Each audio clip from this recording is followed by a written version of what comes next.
to the Great American Experience. We don't know what tonight's show will entail. It depends on who shows up and what's on their mind. So let me go to some of the background work here and make sure everything is kosher. And just be patient while people start filing in. The notifications will start to propagate. And yep. So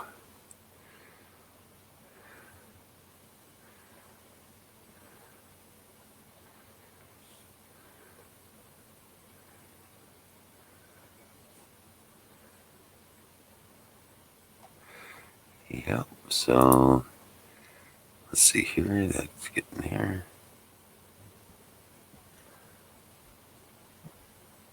All right. Here's this one. Good deal. Good deal. All right. That's working out well. Everything seems to be in order with YouTube.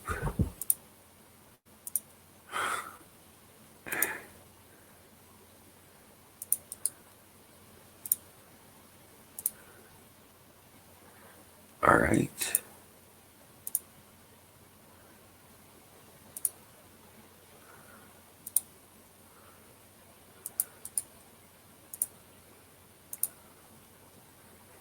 All right.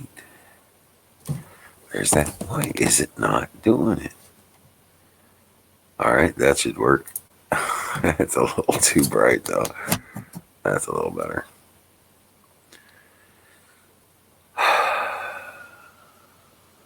So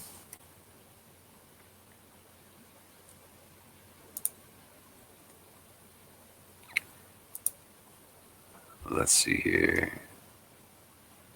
Ding, ding, ding, ding.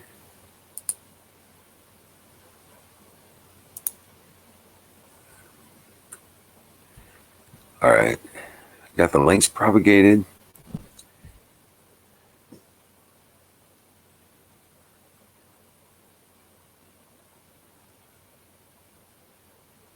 Oh, yeah, I want to see this. Let's see here. I'll share the screen.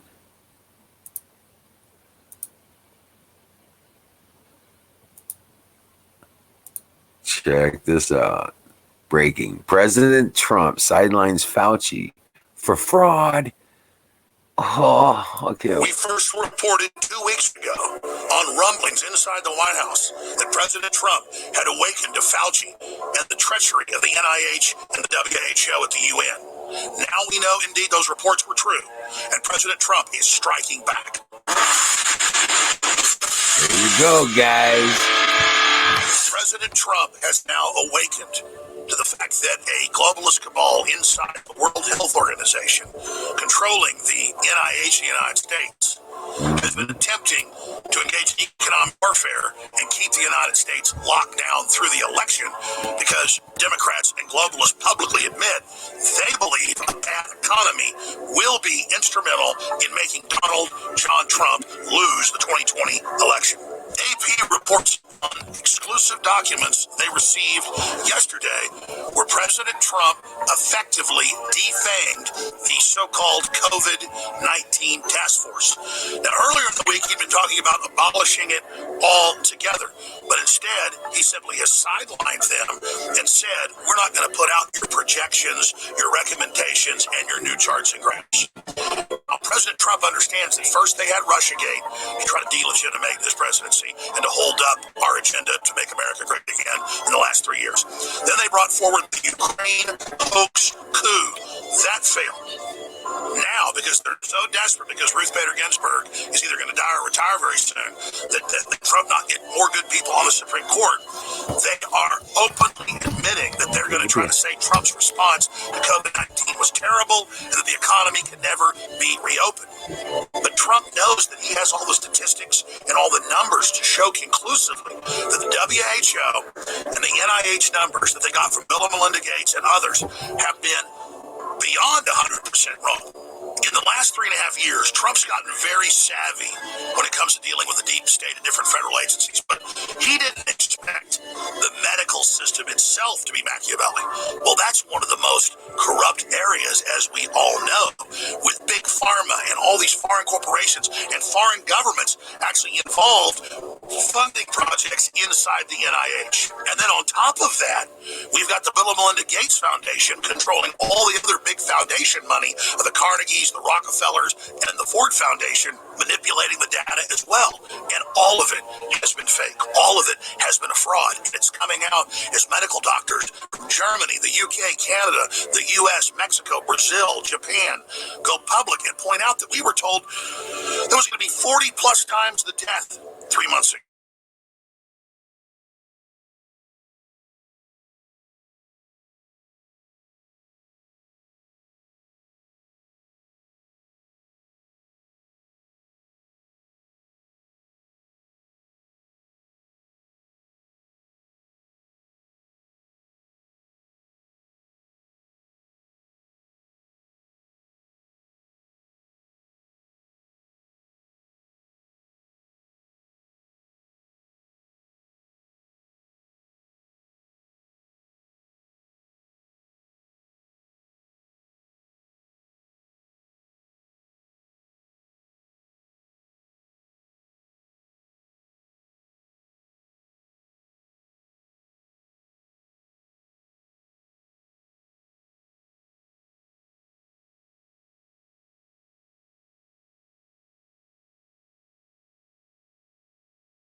never really going to reopen.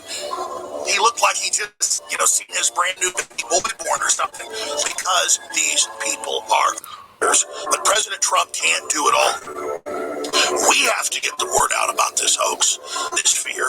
We have to quote Franklin Delano Roosevelt that the only thing we have to fear is fear itself. And we have to go back out and shop, and go back out and dance, and go back out to the movies, and go back out and eat, and get the economy going. 200 Hollywood scum with private jets and huge estates and mansions came out last week and said they want this to save the earth. They want people starving. They want a collapsing economy. They don't want us to have any consumerism, when they themselves are filthy rich from consumerism. But we don't have a choice. Our industrial and farming systems were taken from us in the last 50 years. We were told that we were now a service economy that would be good for the environment. But now we're being told services are non-essential, and they're vertically integrating the economy to only the big mega chains and only the big box stores. Then you go research the big mega corporations. They're all making record profits by this consolidation. So we have to shop local at the farmers markets. We need to start our own victory gardens. We have to get back to the soil, get back to the land, and become more self-sufficient. This whole exercise is about power, surveillance, control, bankrupting the little people, and making us be dependent on the state and mega corporations. We have to get back to basics and boost our own immune systems, getting sunlight, taking vitamins and minerals, exercising.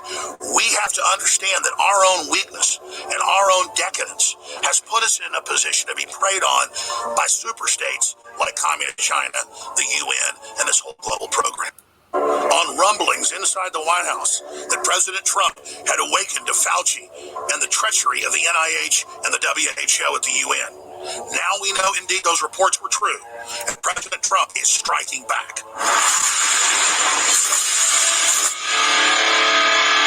President Trump has now awakened to the fact that a globalist cabal inside the World Health Organization, controlling the NIH in the United States, has been attempting to engage in economic warfare and keep the United States locked down through the election, because Democrats and globalists publicly admit they believe a bad economy will be instrumental in making Donald John Trump lose the 2020 election. AP reports on exclusive documents they received yesterday where President Trump effectively defanged the so-called COVID-19 task force. Now, earlier in the week, he'd been talking about abolishing it altogether, but instead, he simply has sidelined them and said, we're not going to put out your projections, your recommendations, and your new charts and graphs. Now, President Trump understands that first they had Russiagate to try to delegitimate his presidency and to hold up our agenda to make America great again in the last 3 years. Then they brought forward the Ukraine hoax coup. That failed. Now, because they're so desperate, because Ruth Bader Ginsburg is either going to die or retire very soon, that Trump not get more good people on the Supreme Court, they are openly admitting that they're going to try to say Trump's response to COVID-19 was terrible and that the economy can never be reopened. But Trump knows that he has all the statistics and all the numbers to show conclusively that the WHO and the NIH numbers that they got from Bill and Melinda Gates and others have been beyond 100% wrong. In the last 3.5 years, Trump's gotten very savvy when it comes to dealing with the deep state and different federal agencies, but he didn't expect the medical system itself to be Machiavelli. Well, that's one of the most corrupt areas, as we all know, with big pharma and all these foreign corporations and foreign governments actually involved funding projects inside the NIH. And then on top of that, we've got the Bill and Melinda Gates Foundation controlling all the other big foundation money of the Carnegies, the Rockefellers, and the Ford Foundation, manipulating the data as well. And all of it has been fake. All of it has been a fraud. And it's coming out as medical doctors from Germany, the UK, Canada, the US, Mexico, Brazil, Japan go public and point out that we were told there was going to be 40 plus times the death 3 months ago. And then it was going to be 20 times the death, and then 10 times the death. All those curves were wrong. Instead, it just moves along slowly here at the bottom, up and down, up and down. there is no bell-shaped curve because we've now learned in major graphs that are numbers released by the federal government themselves that everyone dying of cancer, pneumonia, heart attacks, car wrecks, skydiving accidents, shark attacks, anybody that dies is being tested. And if they test positive for COVID-19, it's being put on the death certificate, even though the tests show that if you've ever had a coronavirus infection, the common cold, that tests positive as well. That's why the president of Tanzania, who is a renowned biologist, went and looked at their own national lab and found that it said that a goat and a papaya or a piece of fruit was actually positive for it, because even their own national lab had been corrupted by NIH and WHO UN money to say everything is coronavirus, because they incentivize almost $14,000 to say you have a COVID patient, $39,000 to intubate someone onto a ventilator. But again, we've already covered all this. President Trump is aware of this. So instead of having a big fight with Fauci and the rest of them, he's simply sidelining them and not letting them bring forward their new fraudulent graphs and their new scams saying, oh, COVID's going to be with us forever. We've got to accept COVID. We're going to have to clamp down and then release, and then put the noose around your neck and then release, and then we've all got to have forced inoculations, and we have no choice. But Americans are beginning to realize this is a fraud. They're attributing, again, almost all deaths to COVID-19, and they've moved those deaths out of the regular column and put it in the COVID-19 column to keep this power grab and this hysteria going. And President Trump understands there's only a month or so left to really open up the economy and get it going before the depression is going to be ultra massive and very hard to turn around. And even JP Morgan Chase is saying could last for more than 12 years. But President Trump can't do it all. We have to get the word out about this hoax, this fear. We have to quote Franklin Delano Roosevelt that the only thing we have to fear is fear itself. And we have to go back out and shop and go back out and dance and go back out to the movies and go back out and eat and get the economy going. 200 Hollywood scum with private jets and huge estates and mansions came out last week and said they want this to save the earth. They want people starving. They want a collapsing economy. They don't want us to have any consumerism, when they themselves are filthy rich from consumerism. We don't have a choice. Our industrial and farming systems were taken from us in the last 50 years. We were told that we were now a service economy that would be good for the environment. But now we're being told services are not essential, and they're vertically integrating the economy to only the big mega chains and only the big box stores. And then you go research the big mega corporations. They're all making record profits by this consolidation. So we have to shop local at the farmers markets. We need to start our own victory gardens. We have to get back to the soil, get back to the land, and become more self-sufficient. This whole exercise is about power, surveillance, control, bankrupting the little people and making us be dependent on the state and mega corporations. We have to get back to basics and boost our own immune systems, getting sunlight, taking vitamins and minerals, exercising. We have to understand that our own weakness and our own decadence has put us in a position to be preyed on by super states like Communist China, the UN, and this whole global program. But this is more proof that Trump is for real. He tried to get people not to panic 3 months ago. America wanted to panic. He said, fine, let's block the Chinese flights. The left said, no, bring in the flights. He said, let's control the border. They said, no, leave it open. Just don't let citizens leave their homes. Same thing in the UK. They have hundreds of thousands of people flying in every week to the UK unchecked, but citizens can't leave their homes. This isn't about stopping viruses. This isn't about saving lives. This isn't about being a hero wearing a mask. It's about a sign of submission that you are a slave. And so AP and others act like they've got the smoking gun that Trump sidelined the scientists that know what to do. No, he sidelined scientists that are globalists that want to shut this economy down. Bill Gates couldn't even contain himself on CNN and other shows when they talk about how horrible this is going to be and how we're never really going to reopen. He looked like he just, seen his brand new baby boy born or something, because these people are authoritarian monsters. And that's why this report and other reports in Man.video are so important. And that's why we are begging viewers and listeners, for your own interest and our own interest of freedom and justice, to download these videos, put them on other platforms, share them, save them. But whatever you do, spread the word, because that's how we override the New World Order. This is an economic and cultural attack on freedom and on the free market, to make you dependent and poor, and to make you hopeless. But we can take action now and rebuild the economy together by saying no to fear and yes to hope, and then taking action. Thank you all for watching. We salute President Trump for desperately trying to get our country out of cardiac arrest. Now we've got to come to the aid of our country, ourselves, and our president. I'm Alex Jones, thanking you all.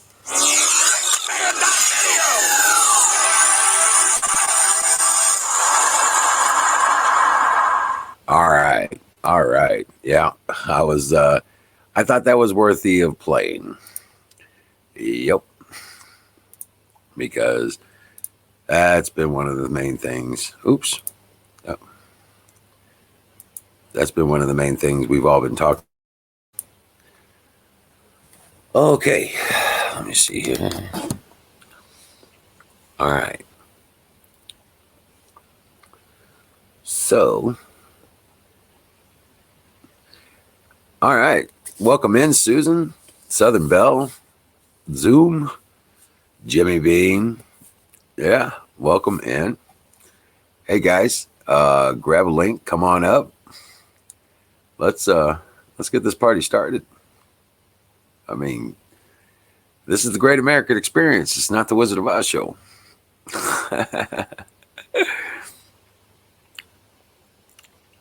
All right, so yeah, this is your show. You gotta let it go by without saying a word, without coming up and hanging out. This light is weird. There we go. But yeah, this is all about you guys.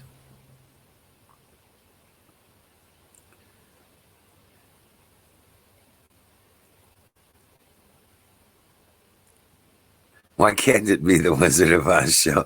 Well, it could be. Well, just a part of it anyway. Not the whole thing. Good grief. I just did this for the community. I didn't do this to be some kind of internet thing or something. Yeah, Jimmy, come up. With it just being me and you, the bandwidth may not be so bad for you. Here, I'll put the link back up.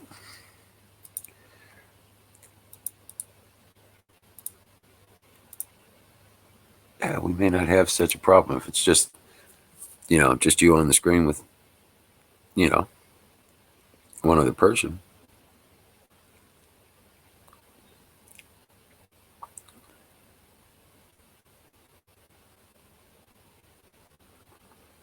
I got chicken heating up on the pizzazz.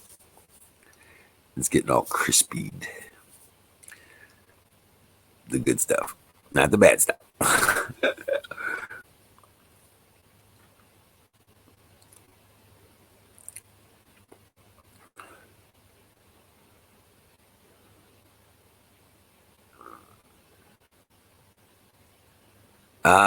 Susan, whatever. You're too shy.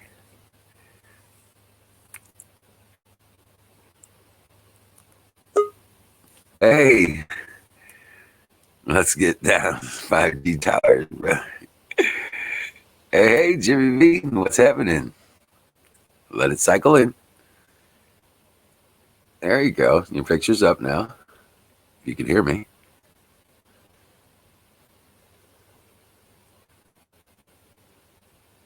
I don't know. Can you hear me? Yeah, I can hear you. Yes, I can. Can you hear me? Yes.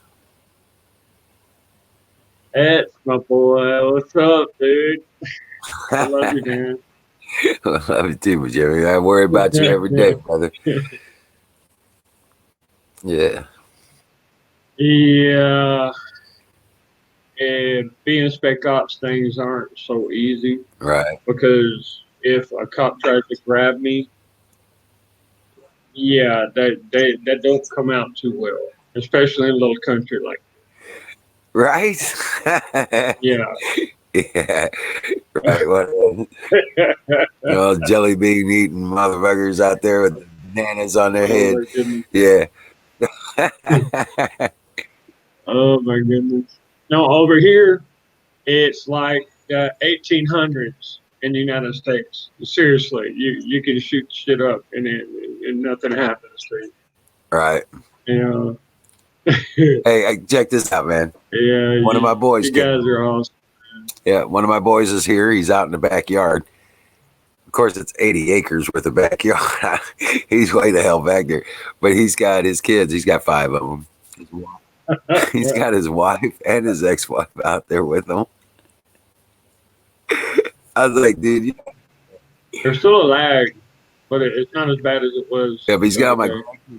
There's Aaron. They're in the tires, man. I'm gotta love you, bro. I'll pray for you. Yeah. Hey, smelly French cheese. What's up? No, he's got my grandkids out there. The oldest 2 boys, his oldest 2 boys are out there. They're all loaded up with they've got their combat hatchet and their they got their survival knives and shit like this. They got camos on and stuff. He's got them running around the woods and finding stuff and doing stuff, making things with the sticks, and it's good. They're out there just kicking ass, camping. Okay.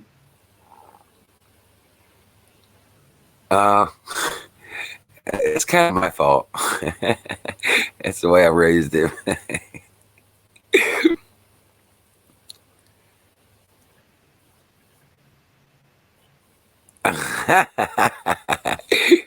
He's got them all in line. He's all right. Now the ex-wife thing, I'm not sure what's up with that. But, oh shit, Jimmy fell out. Hey, Battery, how you doing, bud? Grab a link. Here, I'll put it back up again. But Jimmy, you're looking good, bud. Hopefully we can get back on the screen.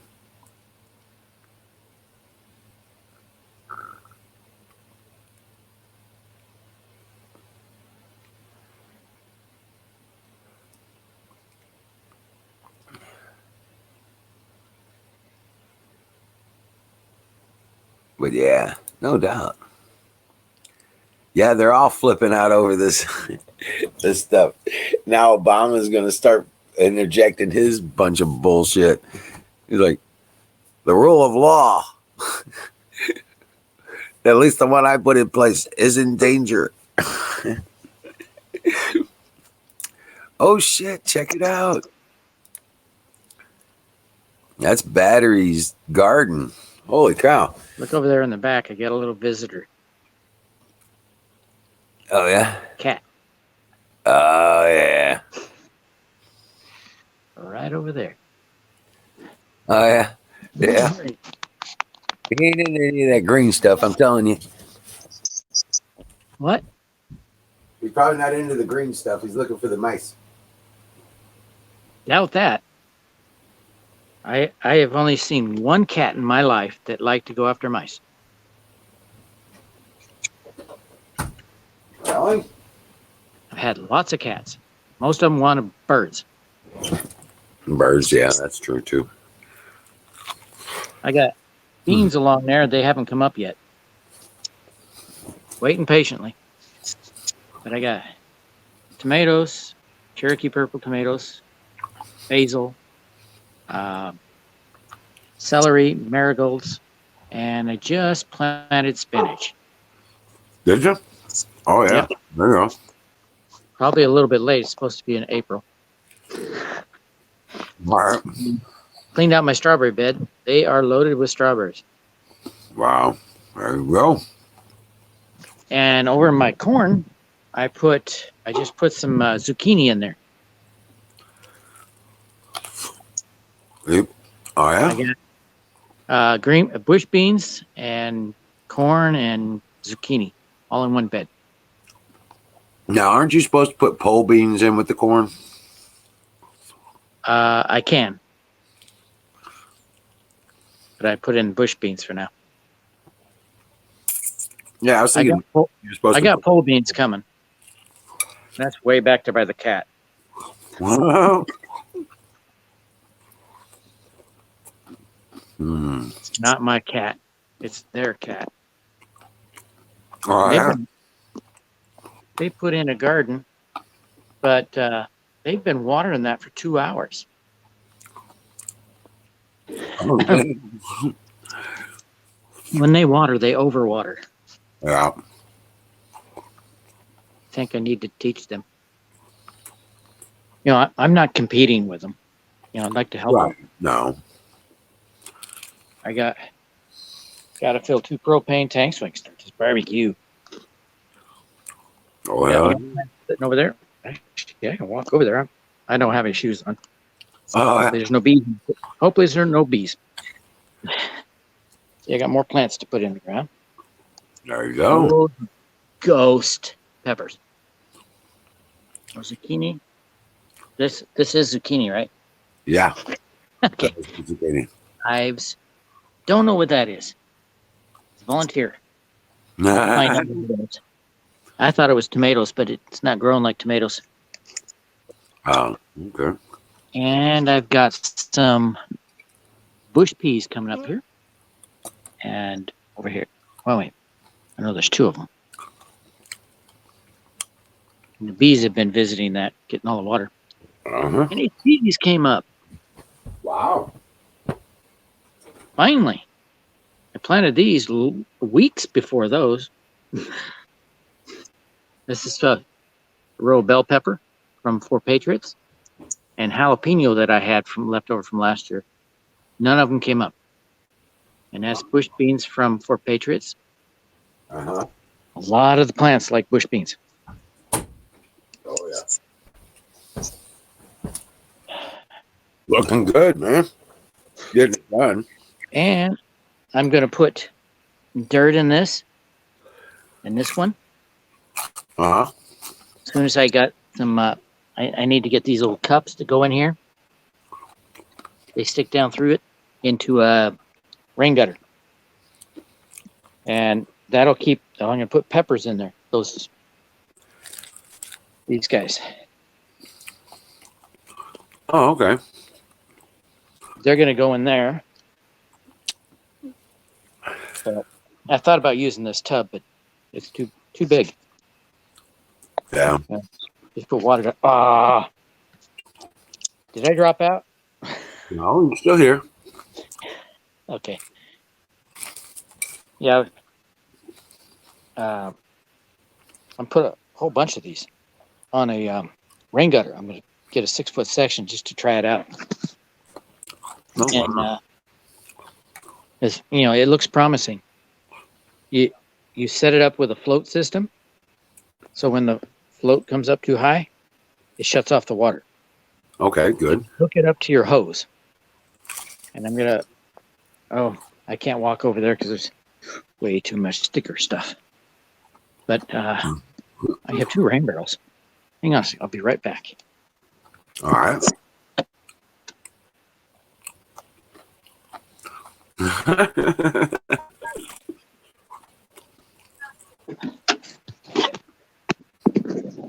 Road trip. Peppermint. I use that peppermint to make a spray. It's good for pests. Broccoli. Right. Rain barrels. Oh, wow. 110 gallons. And I want to put those rain gutter things right here As soon as I get the ground level, and just Right. put them up there and run a line up and tap it into this.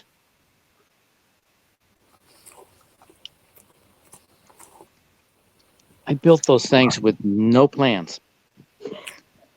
I'm surprised how well they turned out. Well, as long as you got your measurements good, you're fine. See, I got corn plant here. I got corn along here. How's that from seed? Yes. Good deal. And I got zucchini right there and beans. Right. Now, the zucchini needs nitrates, so I guess it's okay around the beans, and so do the corn. So I won't have to fertilize so much because the beans will help with the nitrates. Oh, okay. Nice. I had an extra one and an extra bean. I didn't start those from seed. And I got some taters coming up. Oh, yeah. Peas. That guy. These are red potatoes. Over here is the russets. And look, a bunch of them growing on the outside this year.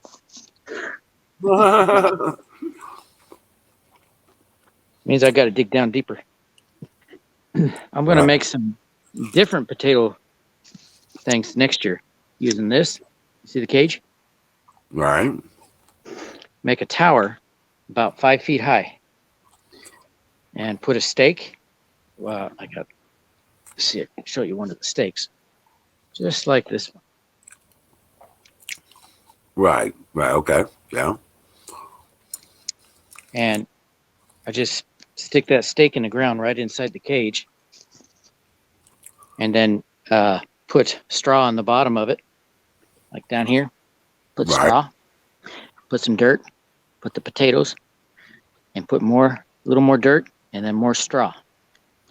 And then you have a tower of potatoes that are coming out the top and coming out the sides. Oh, wow.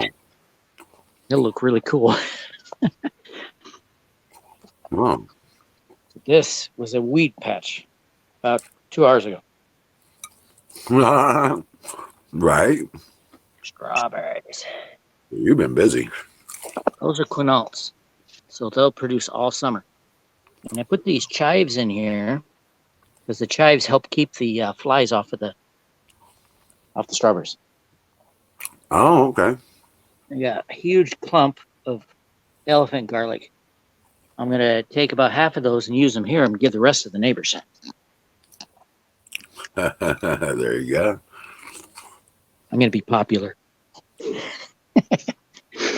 Well, the elephant garlic is not supposed to come back here year after year, but it does.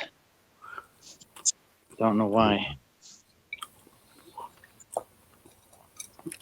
Wow. Keep coming back. Well, that's awful nice, man. Let's give me a greenhouse door. Those posts right there. I need to put those posts over here also, and then run beams across there and put a roof over the top. Oh, wow. And then I'll be able to grow tomatoes in December. Wow. And January. Right. Phew, year round. Wow. Probably. I don't know how that's going to work out, but I got a weed patch back there along the fence. I got some flowers in there. I don't know if you can see them. Right here. These are, what do they call it? Hold on a second. Yeah. Yeah, we're and I got to get that thing growing. You know what that is?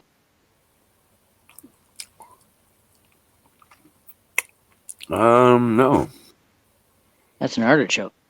Oh, okay. That's why I don't know it. It keeps coming back year after year, but it dies off around midsummer. So I need to clean out this. This is a flower bed.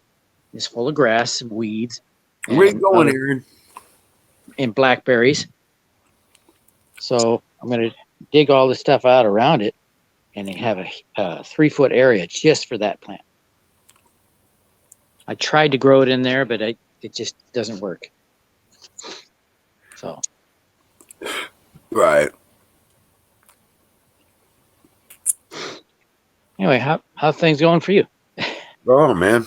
Going crazy. We've been. Yesterday, look at all that good stuff. Oh yeah. I got Paradise fertilizer. It's a 555. Right. Epsom salt, bone meal, perlite, blood meal. I just got this today. Worm castings. Right. Stuff. And a lot of the YouTubers, they recommend this. Potty mix from Kellogg. The only problem with the Kellogg potty mix is it doesn't have enough perlite. Right. So I bought perlite. And Pepper's going to need the perlite to retain the water. Right. Especially in eggs. This is Walmart. 50-cent bag. Right. I went to Walmart today to see if I can get some more. They were out of those. All they had was the decorative ones for 98 cents. I might have to go with that. Oh yeah. Seems like a waste to go get some decorative bags just for plants. Right. But apparently there's a lot of people who have the same idea. So they're sold out. Usually how it works, man. That's usually how it works. I didn't find out about it until too late. Well, I managed to get 4 plum trees, 2 delicious red apple, 2 yellow apple, delicious, a pear tree, and a single cherry tree before. In a pear tree. Right. Well, like I said, I'm wanting to put that orchard together. Uh-huh. Well, you got the space. I don't have it. I can. We're gonna get 2 fruit trees. I think maybe a green apple and a dwarf Bing cherry if I can find one. Yeah, that's what I want to get. Another pear tree. I want to get a couple apricots. I need to get some Granny Smith green apples. Okay. I need to make the avocado. But I think that we can eat here. But I need to Okay. forget the bread. I gotta go eat. All right, bro. All right. Thanks for Exactly. showing us the garden. Talk Mark to you in a made bit. some fresh bread, Chilean style. Oh, nice. Can't wait to try it. There you go. Go feed your face, brother.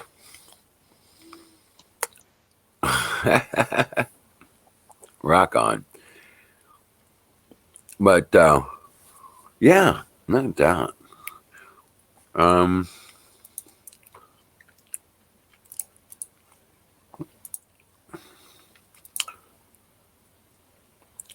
Yeah, I didn't take any video today. I've been working on my batteries. My small set blew the damn charge controller. I ordered another one, and then I started using my big system a little bit more and realized something was not right on it. I went through 4 gallons of distilled water filling up the batteries again. So, yeah, it's 2 months ago, it was just fine.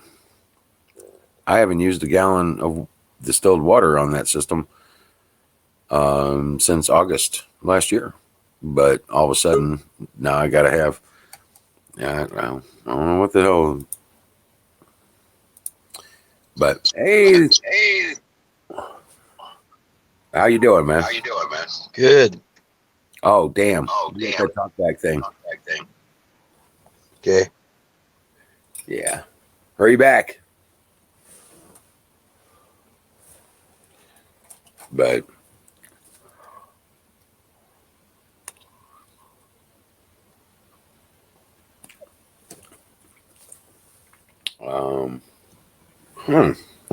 me see something here. Oh, yeah, there we go. Ooh.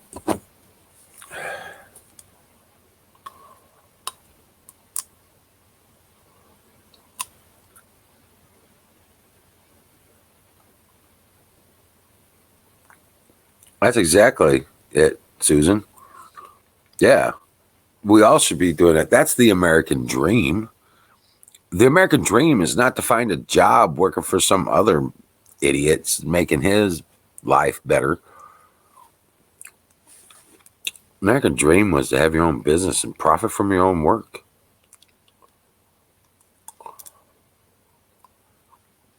This crap about find a good job, that went out the window with it comes with a retirement package. Not anymore.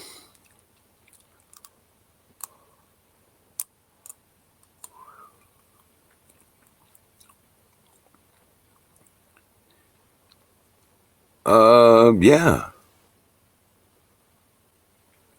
Yeah, pro-life. Yeah,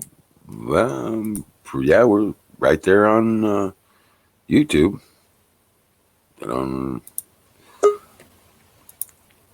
All right. Hey. Is that any better? Yeah, I think that's better. Yeah. Not hearing myself. Good deal. Yeah. No, this stuff about find a job, become a slave. That's not an American idea.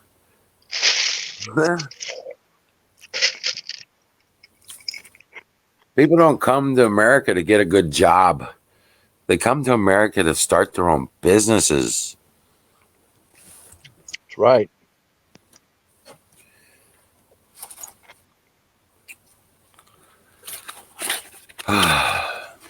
I think that's what we need. We need is a new revival of entrepreneurs. Well, it's about coming. You watch. I mean, tradesmen need to get out on their own, leave these big corporate jobs in the construction trades and everything, and get out and start their own businesses after they get a certain age, after they learn what they need to know and everything. You know, don't just go off half cocked. I mean, Right. Before I started my first business, I went and worked for somebody to figure out how to do the job. And old timers told me that, you know, don't just go run nilly and think you're gonna, you know, be some big time entrepreneur or something. Go work for somebody and find the ins and outs. So that's what I did. Yeah. And that's what Well, they wouldn't hire me when I was 9 and 10 years old, so I had to do shit on my own. Door to door, you know, shoveling driveways, mowing yards, raking leaves. Kids don't do that anymore. Kids don't do that anymore. Painting fences. You know, dig a trench here. But you did it, and I did it. A lot of people, a lot of my generation, you know, yours and my generation, we went out. That's what we did as kids to earn our own way. All right. Kids don't know how to earn their own way. They're still living in mommy and daddy's basement.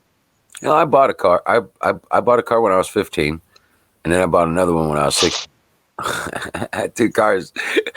When I turned 16, I had 2 cars.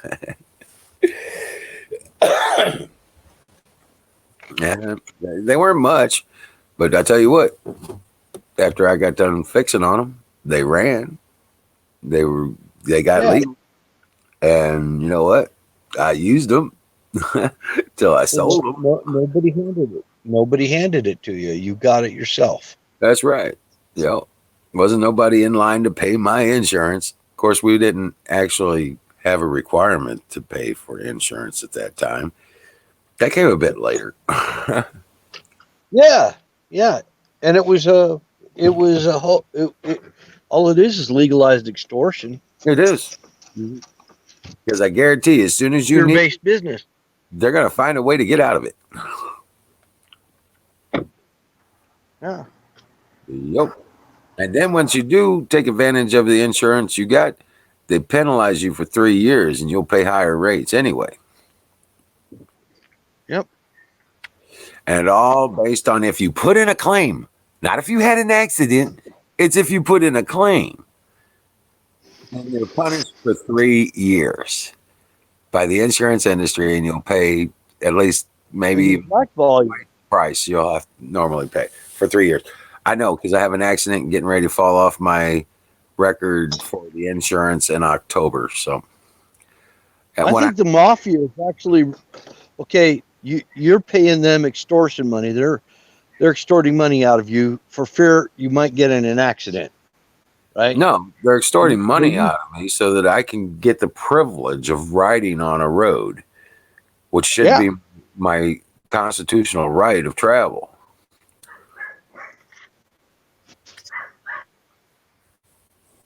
But when you get your driver's license, you don't know, you sign your rights away. You submit to their control.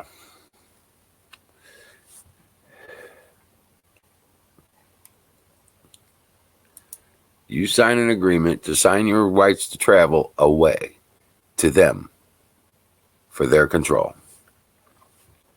And that's how it works. I've done it too. Yep.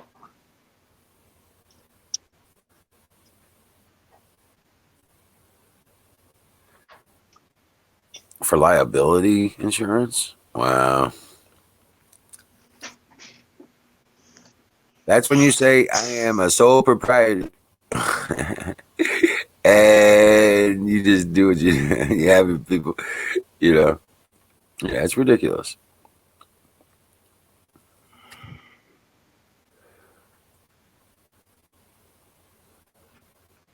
Huckleberry Hound, hello. Hey, there's my Huckleberry. Where's Miriam? I don't know. She's at a party or something. That's the last I heard.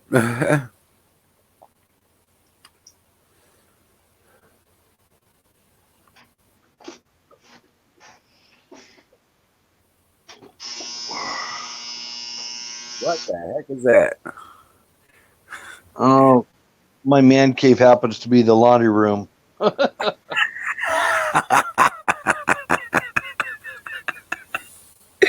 I thought you had the wrong answer. that was the loser buzzer. Wrong answer. Yeah, it does sound like a game show buzzer. Yeah. Oh man. So yeah, no, I didn't get anything done today except for servicing and mapping the cells on my batteries, refilling them, and working the system. I have to finish it out tomorrow.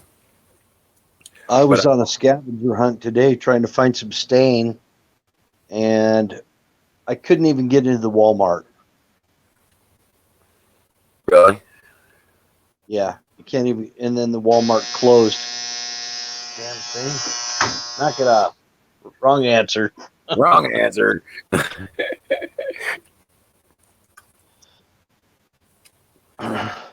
No, we went to Walmart today, and then all of a sudden, I was like, "What the hell's this?" I was like, "I cut underneath the tape." And he goes, "Well, there's no line, so that's okay." I was like, "Yeah, it's all right. I'm going in the store. There's nobody here, so why would I walk all the way around that damn, it's got 60 feet worth of fucking fence across the front of the thing." I was like, or taped off, right?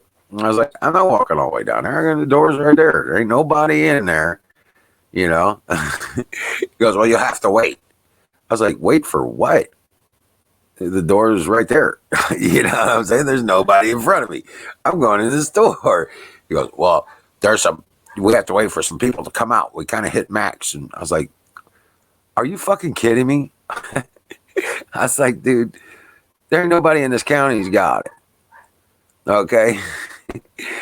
Ain't nobody in this county's got it. If they did, they already got it and they're already done. And he goes, through his mask, he's like, Well, it's we have to follow these regulations in Walmart. I was like, well, you have to follow them. I walked the damn store. They're hammered in people's minds. I know. I was like, dude, this is ridiculous.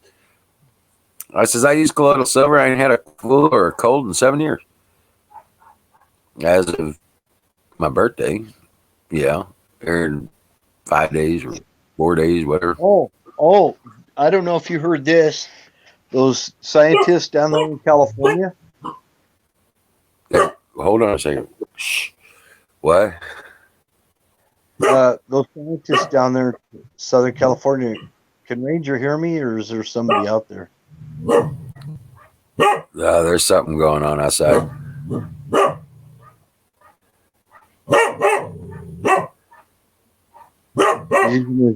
He's using his big dog voice. Yeah, let me go check it out. I gotta go look at it and see what's outside. I'll be right back. Okay. Yeah. Fine. But hey, tell your story. You got the stage. Yes, Well. I did, Don. I did, Don.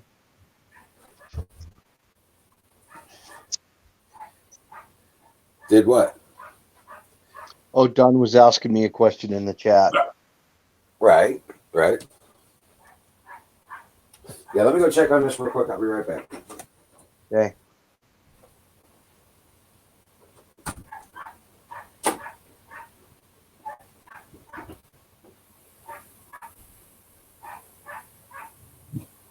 %% sprout ratio. I know.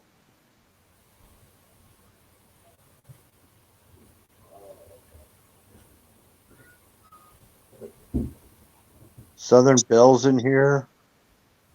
Thank you, Don. Thank you. Uh-oh. We got a squeal.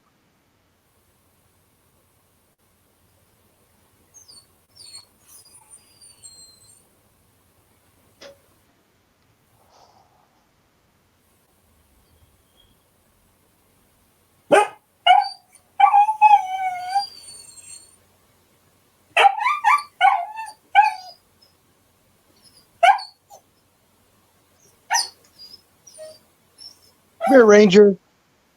Come here, Ranger.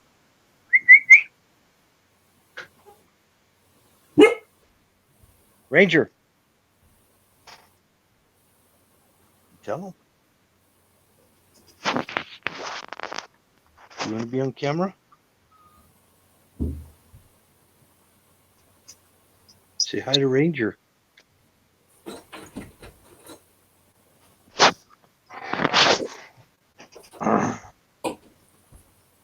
All right.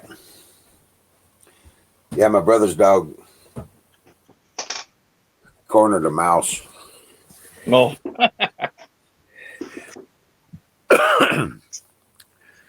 And started barking at it, and Ranger added on to it. So where did I leave off? I don't remember. You asked me a question. Well, I was talking about my trip to Walmart and how they were telling me I had to wait for somebody to come out. I was like, well, they're going to come out, you know? Well, I went to Big Five today, and so I go up to Big Five, walk up to the door. My son's with me, and this kid comes to the door and he says, "Oh, sir, we can't let you in without a mask." And I said, "What do you mean?" He says, "You can't come in here without a mask. We have a nationwide policy. All the Big Five sporting goods, you have to have a mask." I'm like, "Okay, well, I'll see you later." I didn't want to get into it with them, but I am not going to wear a mask because somebody tells me to. Because somebody made up some little rules. It's not law, it's rules.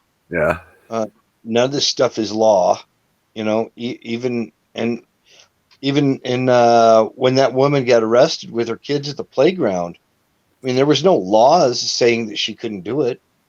It's just rules the cops were making up. Apparently, the cops showed up and and I think Right. yeah, she went to court over it. But these governors have become little tyrants. Well, some of them, yeah. Democrat ones. Right. Mostly, yeah. The globalists, yeah. Yeah. Yeah, that's all bullshit, man. I mean, That governor of California Newsom. turned out to be quite a tyrant, didn't he? Gavin Newsom, Yeah.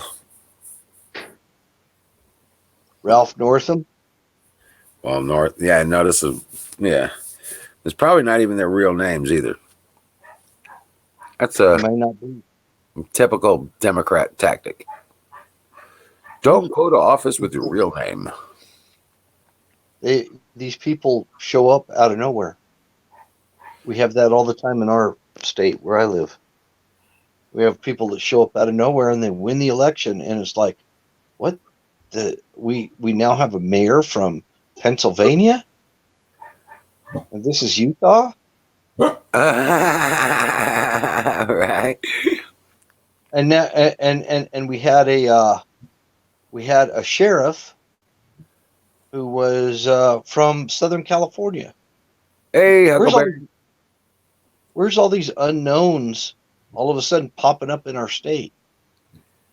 Nobody knows their name. They don't have a familiar name. You know, we've never heard of them before. But all They're of a sudden, Democrats. So what? But all of a sudden, they're heading the polls. Yeah.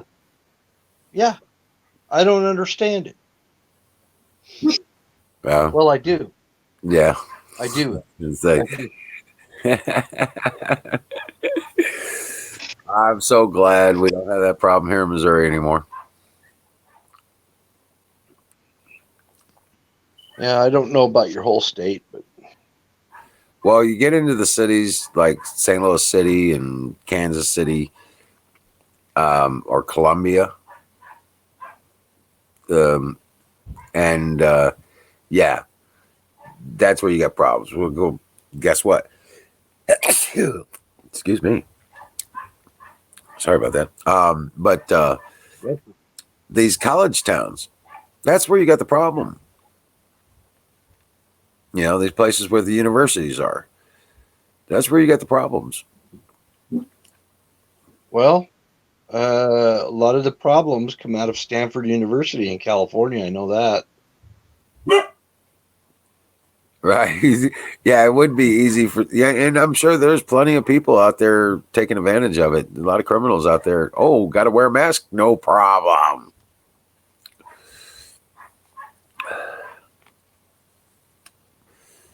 They want this to continue for that reason. They want the social distancing. They want to censor us on social media. Well, So when you're censored social fear media, is failing. Their fear machine is failing. yeah.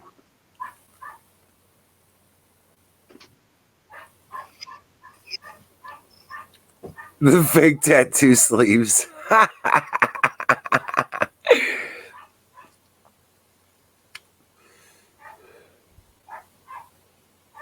Yeah, get it. And put one for your face. You know, make it look like you're MS-13. You said what? No habla español. Fuck you.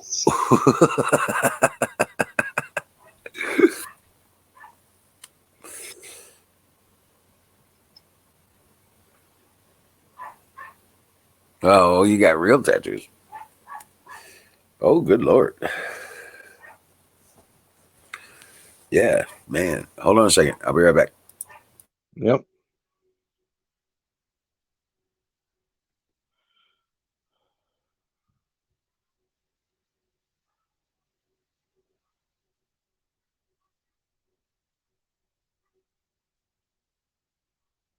Yeah, back when I got my tattoos weren't a very big thing.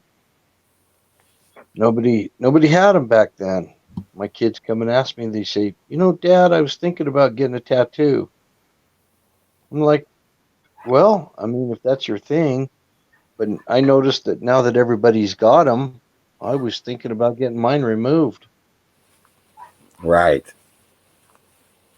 Because Well, I'm always trying to be ahead of the trend, you know. Uh, back when I got my tattoos, hardly anybody had them, and it was cool, kind of, you know. well, I didn't get And mine. now, Cool. I got mine because of something else. well, now it's not. Now it's not so cool and everything, and because everybody's got them, it would be cool if nobody had them.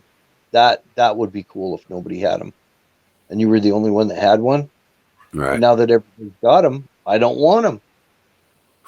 I Well, want to. I want to be like about everybody being else. popular.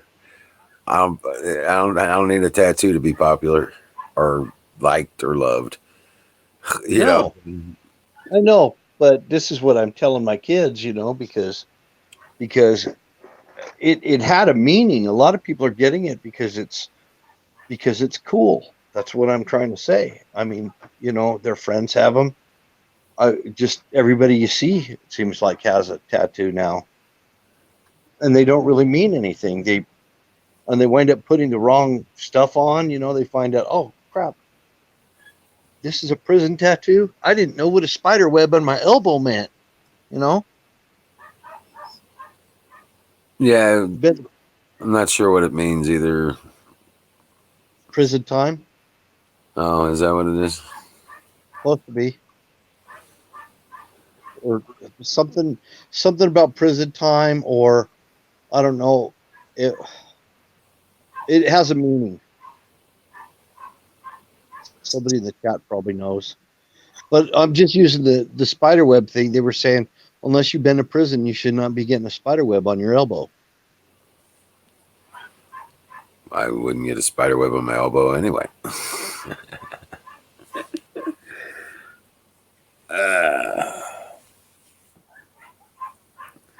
I've never been to prison, so That used to be a real common tattoo you used to see was a spider web on the elbow. All the bikers had them. A lot of bikers had them.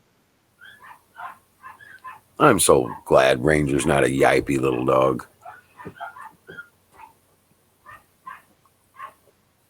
That Ugh. must be your brother's dachshund. Yeah, his douche hounds. Yeah. They just bark and bark and bark sometimes. It gets stupid.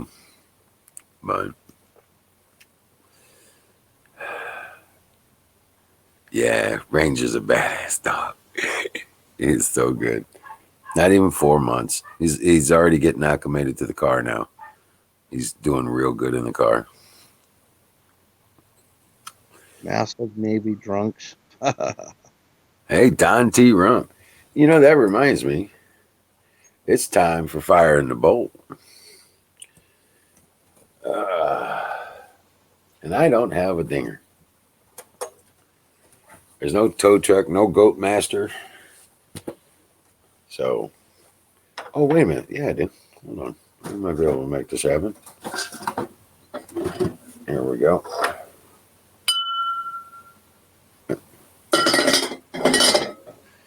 There you go.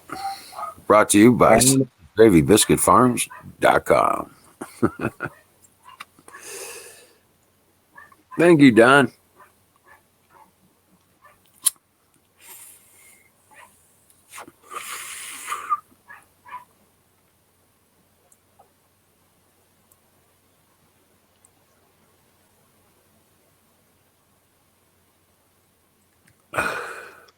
Yeah, some people don't know what they mean when they get them.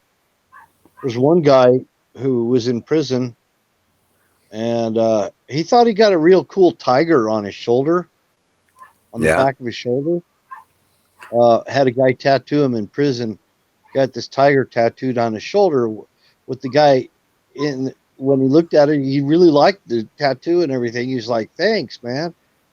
And then finds out that in the tiger's mouth is the tongue is actually a penis in the tiger's mouth.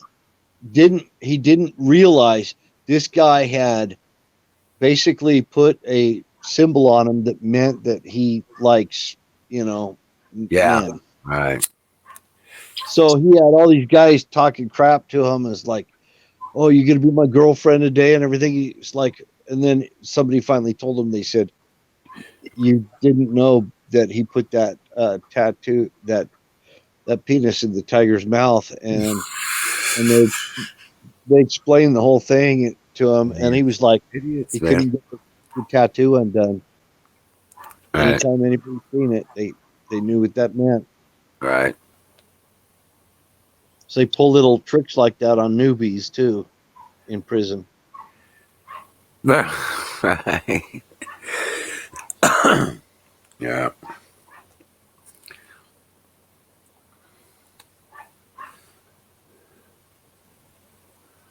Yeah. I don't know what prison culture's like and don't want to know. Me neither. It's like Florida. You got to be there to know what I mean. Okay, well, I'm never gonna know what No. you mean. I'm never going to know what you mean. Yeah.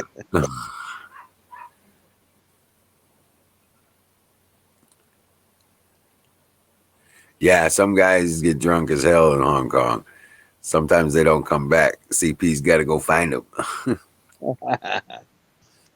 Yeah. What about Singapore?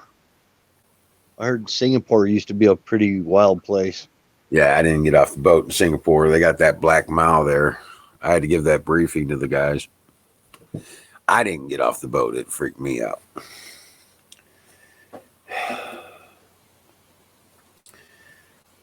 Yeah, we were doing an S2 tour, Army personnel security tour, through South Pacific on my duty transfer. And yeah, no, I didn't get off the boat. I was the medic for guard unit for the VIPs on the S2 team. Yeah. And no, sorry. Not gonna do it. I'm not getting off the boat. I was like, Did you ever take a military hop? oh yeah. Yeah. Several times. Yeah, I did too.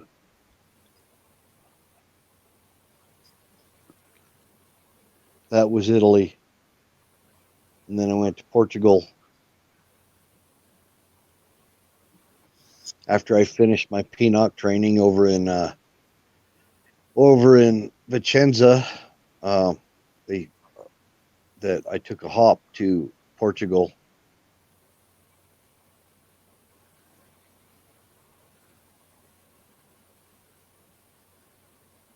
On a C5. Did you fly on C5s usually? No. Usually C-130s. Yeah, I flew C-130 also. Oh, yeah. The C-130s were the common when I was in, I guess. And that's mostly what we did. We had them too, but the C5s were bigger and they were outfitted with, just regular passenger seats and stuff. Of course. The C-5s are monsters.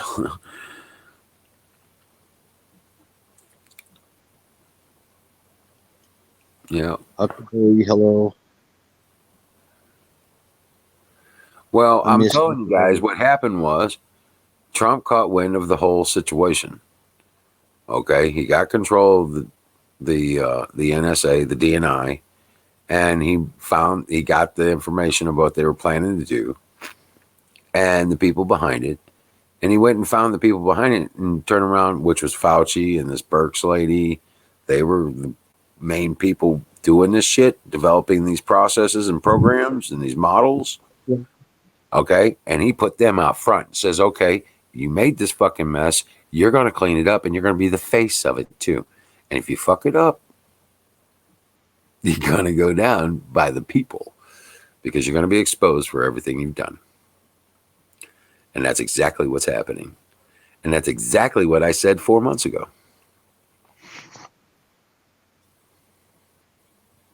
Yep. That's exactly what's happening now. That's how the Donald operates.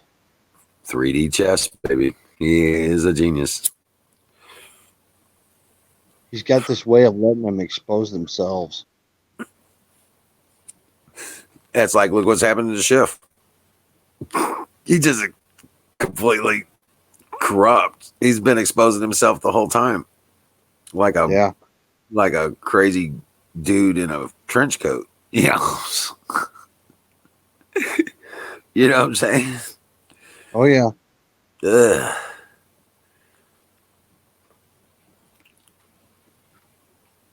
I don't think Adam Schiff is human.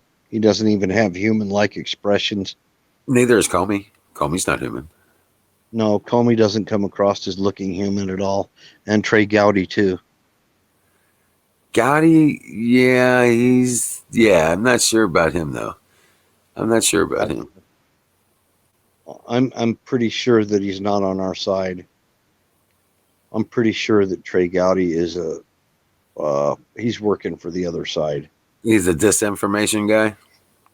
Yeah, he's working for the other side. He never prosecuted shit. He could have prosecuted Hillary and had her freaking locked up for forever, even death penalty.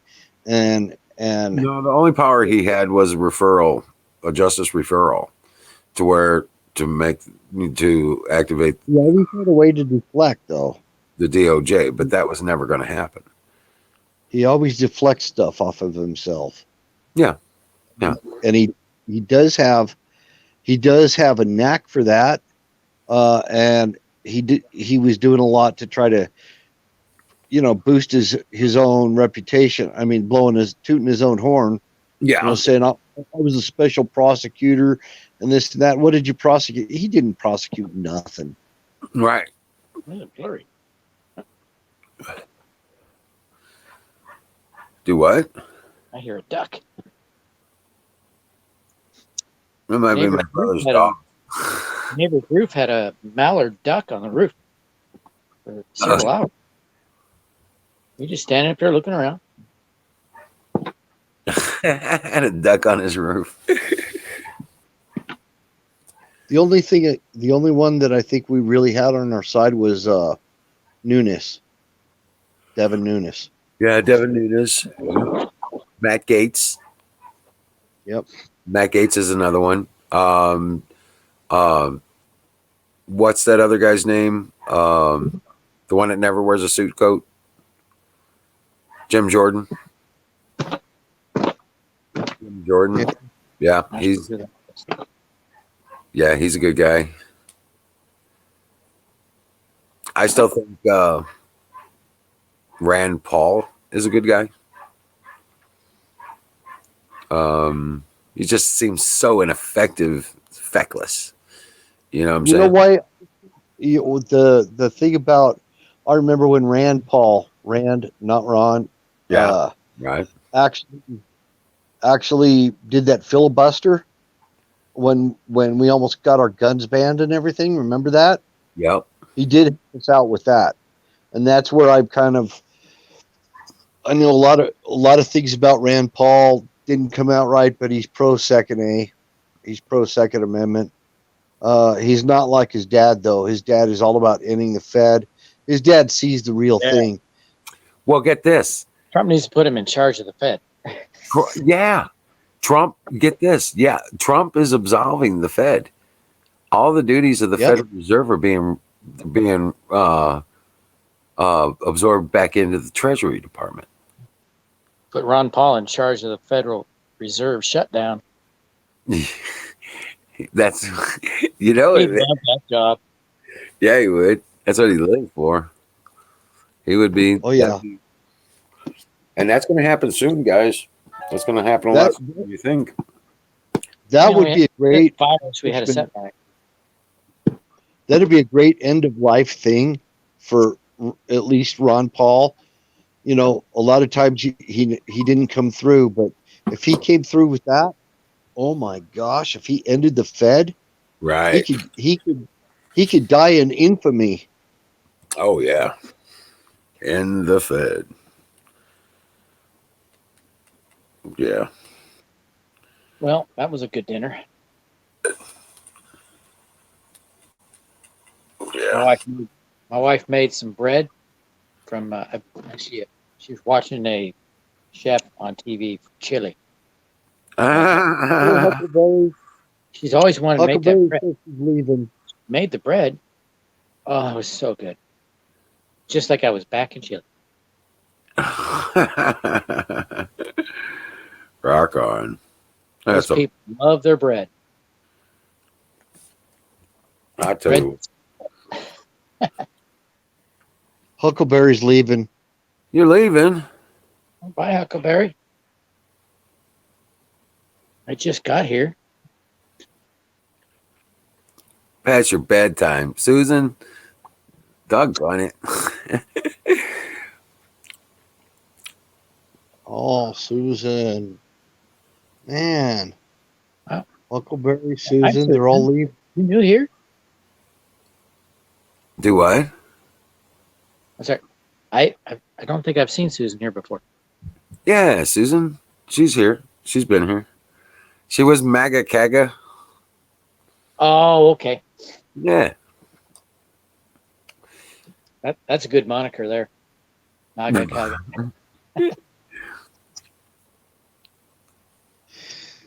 So he needs to sleep.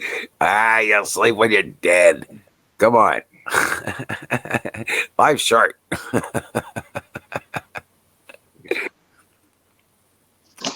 Sweet dreams, Susan.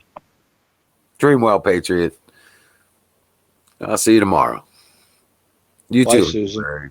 Sweet dreams, my Huckleberry.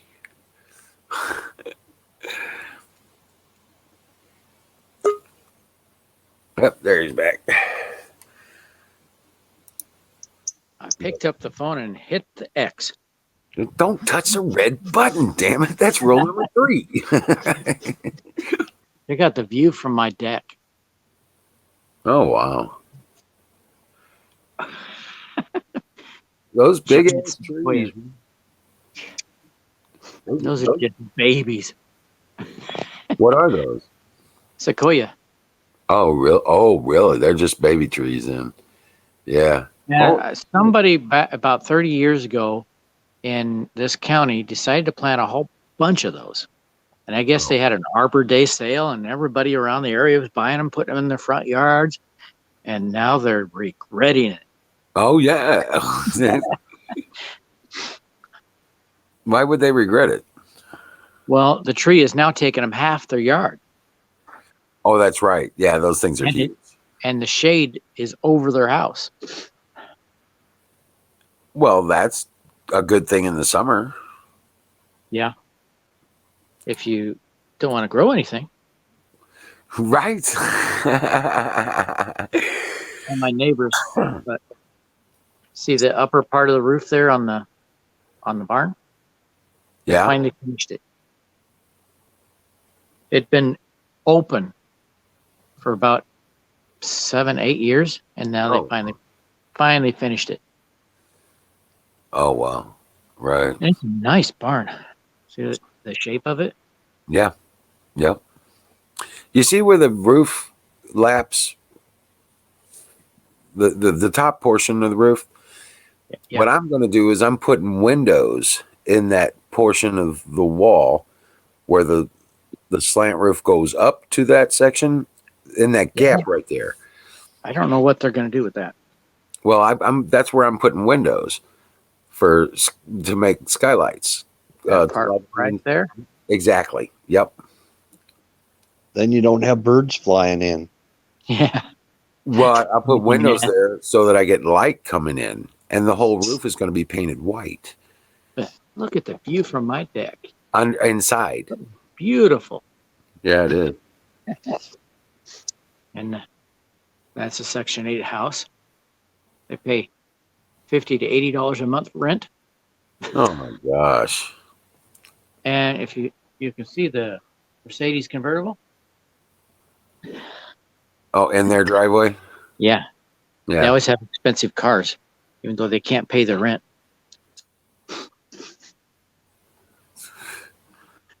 They got the government paying the rent. Right. It's ridiculous. And it's just the kids now. The parents had to leave the house because now they're legit. They have a marijuana shop. All this time before they legalized it here in Oregon, they were selling it on the street. Right. They made more money back then. I don't know. I really don't think so. I think they're making more money now. The government's taking a bunch of that. Well, yeah, but they're still making bank, and they don't have to worry about being legal fees and police on their ass. You know, most. Yep. And now that they have to report that income, they can't live there.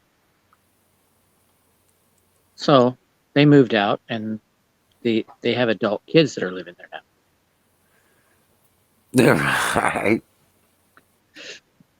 And of course, they're working in the shop too, so they're making some good money. Right. But it's under the table. Of course. That way they can still live there.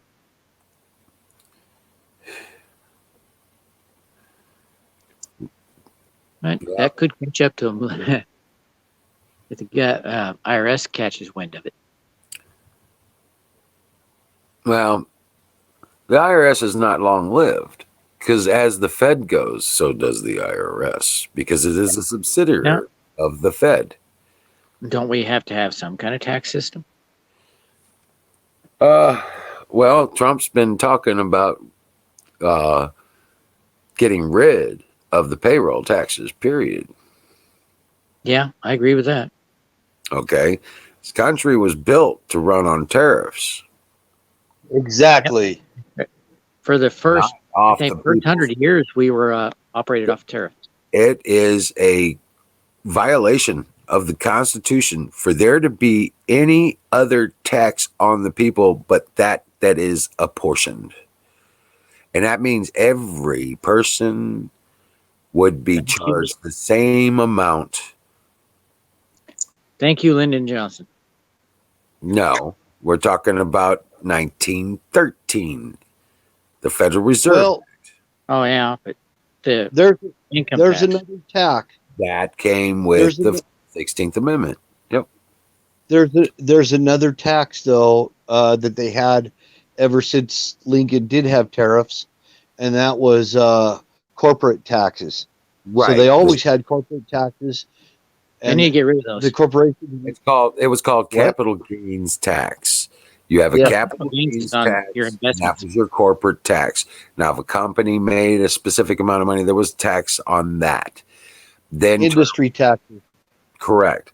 But there was none of this bullshit off the backs of the people. Well, you know who pays the corporation taxes, don't you? We the people. Yeah, the consumers. They pass on. And they then pass they the get out of cost paying them. They charge us those taxes and then get out of paying them. Well, yeah. Well, they still have to pay the... No, it's in their calculations that tax is to be paid. And that's how they price their product. And then we pay that price.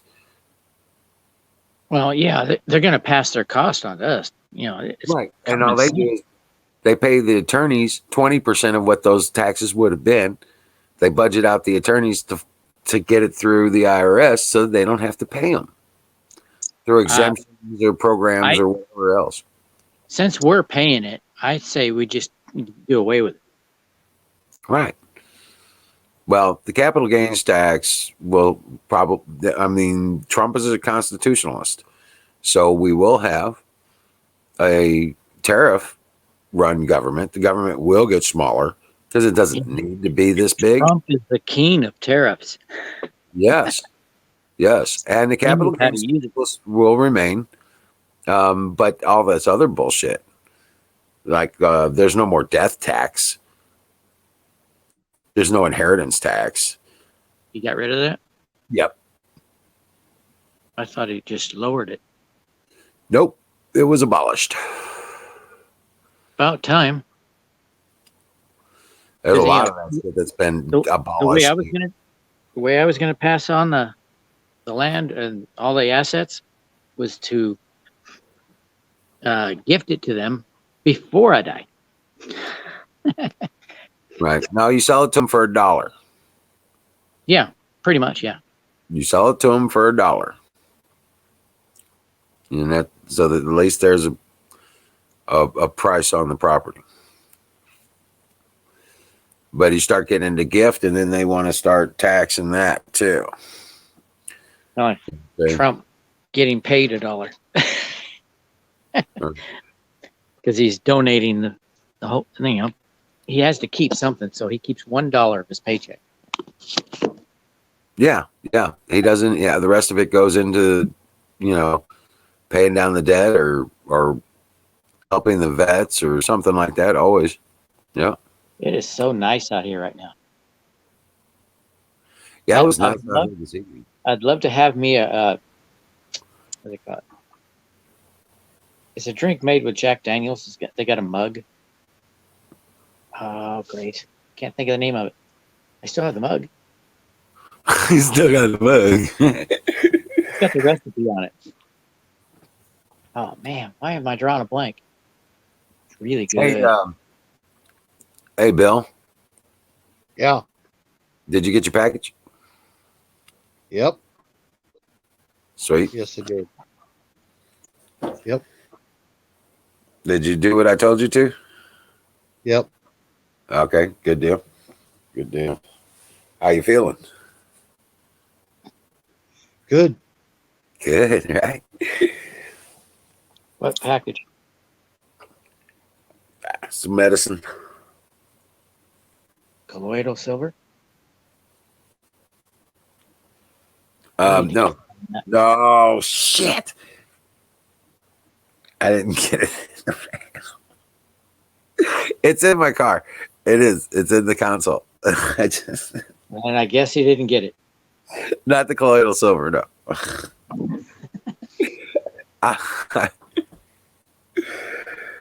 Shit. I was going to stop in there today, too.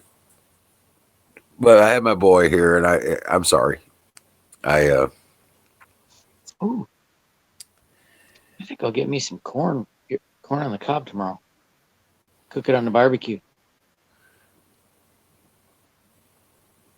Well, I need to. The fruit market finally, the fruit and vegetable market in town, it finally opened up. The one here is Orlando's, is what they call it. It's a family-run business. They've got several. They got several stands out. I used to do their computers. They had a big rally this weekend down in Salem, Oregon. No, What? not Olympia, Washington. They had several protests. A bunch of them in California. Joey Oregon. Gibson was there. He did several videos. Did he? It was awesome. Bruce, welcome in, Bruce. Hey, Bruce. Bruce Wayne? No, I No. haven't seen you in a while. that's the other Bruce. Good Yeah, to see. yeah, it's been a while, bud. Where you been?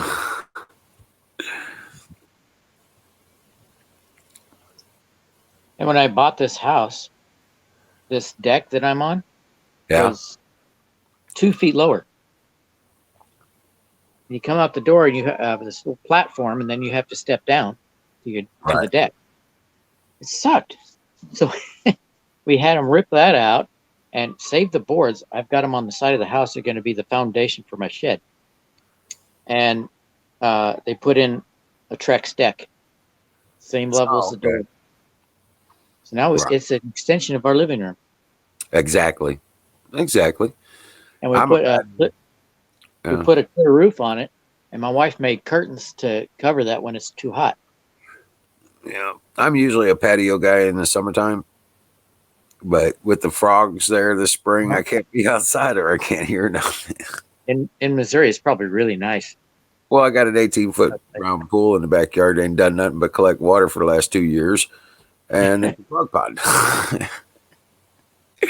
And it breeds all these frogs, and they get loud as shit in the spring.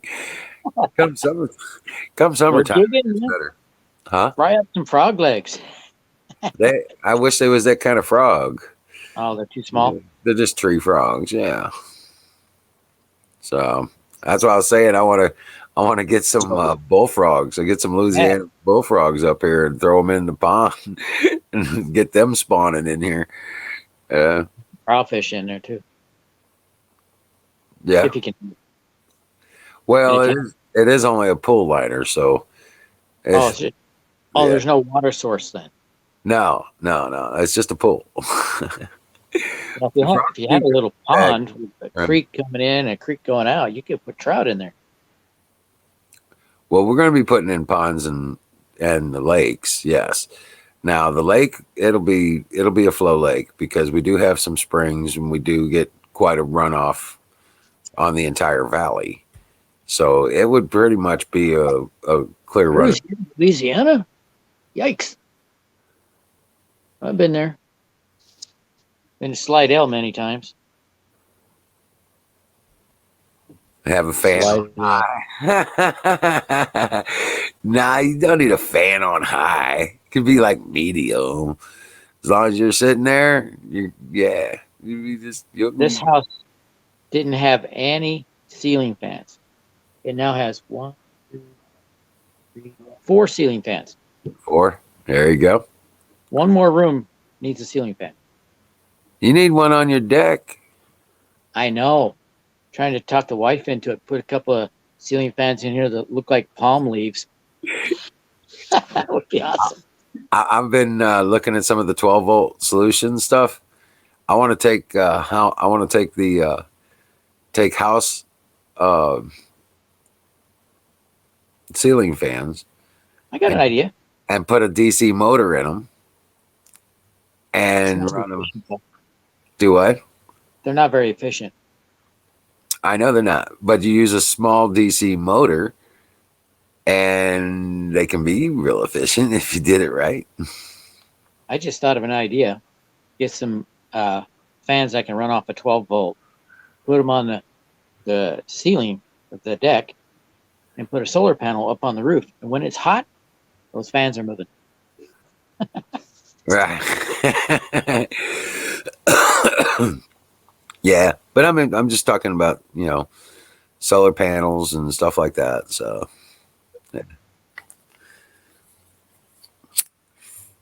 Yeah, I remember I was in Louisiana driving a truck, and I had to unload. I had to unload and pick up another load, and I am telling you, pulling those tarps off, I was sweating so bad. I mean, I could take my shirt off and just wring it out and watch the water run out. oh no, It you look- get out there and you walk around and it starts falling on you, man. You start raining Yeah. from you. It was like water, not sweat. It's actually, yeah, you can feel it walking through the atmosphere. I was Yeah. down in Augusta, Georgia, That does the same thing. Yep. and they had a tour to cure, raise money for diabetes research, Uh-huh. a bike ride, and I was like, sure, I'll do it. It was a metric century, 60 miles, and I got there. It was 80 degrees and 90% humidity. I was dying. I'm telling you. I'm not used to that moist air. So I was at a rest stop and they said, would you like to ride the sag wagon? I'm like, I've never ridden the sag wagon. Why would I do it now? I said, you're last. I'm last? I've never been last. Oh, wow. Right. He said, that guy right there that's riding away, he's the only one ahead of you. I mean, only one that you're close to. And he's getting slower between stops because he's not drinking his water. And I was like, what? I'm drinking my water. I've got a Camelback. I'm drinking that. And I got another water bottle. And I just poured it on my head. I'm on empty every time I pull in. Right. It's 53 degrees and 90% humidity. Oh, my God. I finished the ride. I didn't ride the sag. and they were already packing everything up. Yeah. I got in 2 hours after they quit serving the food. So I think, oh well, at least I got the satisfaction of not riding the sag. Right. Right. I did not finish last. I passed that guy, and he was a local. Right. Right. That I was so glad to get back into the drier air to Yeah. do my bike rides. Even Arizona's better. Central Washington is kind of arid, but nice riding there too. Yeah. Did Earth Day ride, and there was a really strong crosswind. Really? Blow you over. Right. Yeah. No, it's not as warm as it should be here. I mean, they're talking about high and mid 50s for the next couple of days. They said 85 today. Our thermometer said 87. Well, we got up to 68, 69 today, but tomorrow they're mid 50s for the next few days. That's too cold. Well, There is a place in Can't shoot Oregon wind. that I would like to live. La Grande. I like that area around La Grande, Oregon. Well, that's kind of the high desert area, but it's nice. La Grande has mountains there too, though. Yeah. It's Pretty green. close. you know what the coolest Something. thing about being here is? I've been all over the world twice, and this is exactly where I want to be. I've been a lot of places around the world. Mm-hmm. You get to do some traveling with the military. Mm-hmm. I've been all over Europe. I've been all over, South Asia. I was stationed in Nuremberg, Germany. I went to Austria, France, and almost to Holland. Went to Hamburg. Yeah. Yep. I know Hamburg. Bamberg, Hamburg, Nuremberg, Frankfurt. Würzburg. What was the other one? Where's that? Anaheim. Grafenwehr. Grafenwehr. Oh man, wild flicking. We called wild chicken. Wildflecken. Yeah. Yeah. Yeah. Oh man, and then there's always München in October. And Hanover's a really cool place. They got a place in Hanover called it's Mini Town, and you go inside and everything is miniature, like railroad, All made airports. for, like midgets and stuff, right? It's or tiny town or mini town or something like that. But I mean, it even has day and night. Oh, So you're talking you'll about be that watching. train expo thing. Yeah, it's all Okay, I know what you're talking about. That, yeah. Yeah, They kind of pull It's it off up in like Santa's town or something. Santa's town. it is a really cool place. I don't know how much they charge for admission, but St. Klaus. St. Klaus. well, there's some guys up in it's 4 stories high. This mini town, so you go up 4 stories, and there's every towns and airports and rivers and lakes and ocean. Yeah, and they got remakes of almost all terrains around the world, kind of thing going on. yeah, exactly. Yeah, Like they have a mini Las Vegas in there, mm-hmm. and they've got London, Paris, everything. And the cool thing is you when it starts to get dark and it runs in like 1 hour sequels or half hour, I don't know what it is. all the street lights come on, the buildings light up, and Yeah, exactly. Oh my gosh, that is just the coolest place. yeah. And London they gets have a lot. foggy Even London gets foggy. They have a fog machine going on London. I saw the control room, and there's a big, huge control room. What happened? Yeah, there's a giant control room. I think one for each of the. There's one section of each location. So they have somebody man each one of the areas. There's somebody that mans it and keeps it running all the time, and tourists come walking through there and take pictures and everything. Right. They've been used for staging some scenery stuff a lot in movies and stuff like that too. Yeah, it'd be good for that. Be good for a Godzilla movie.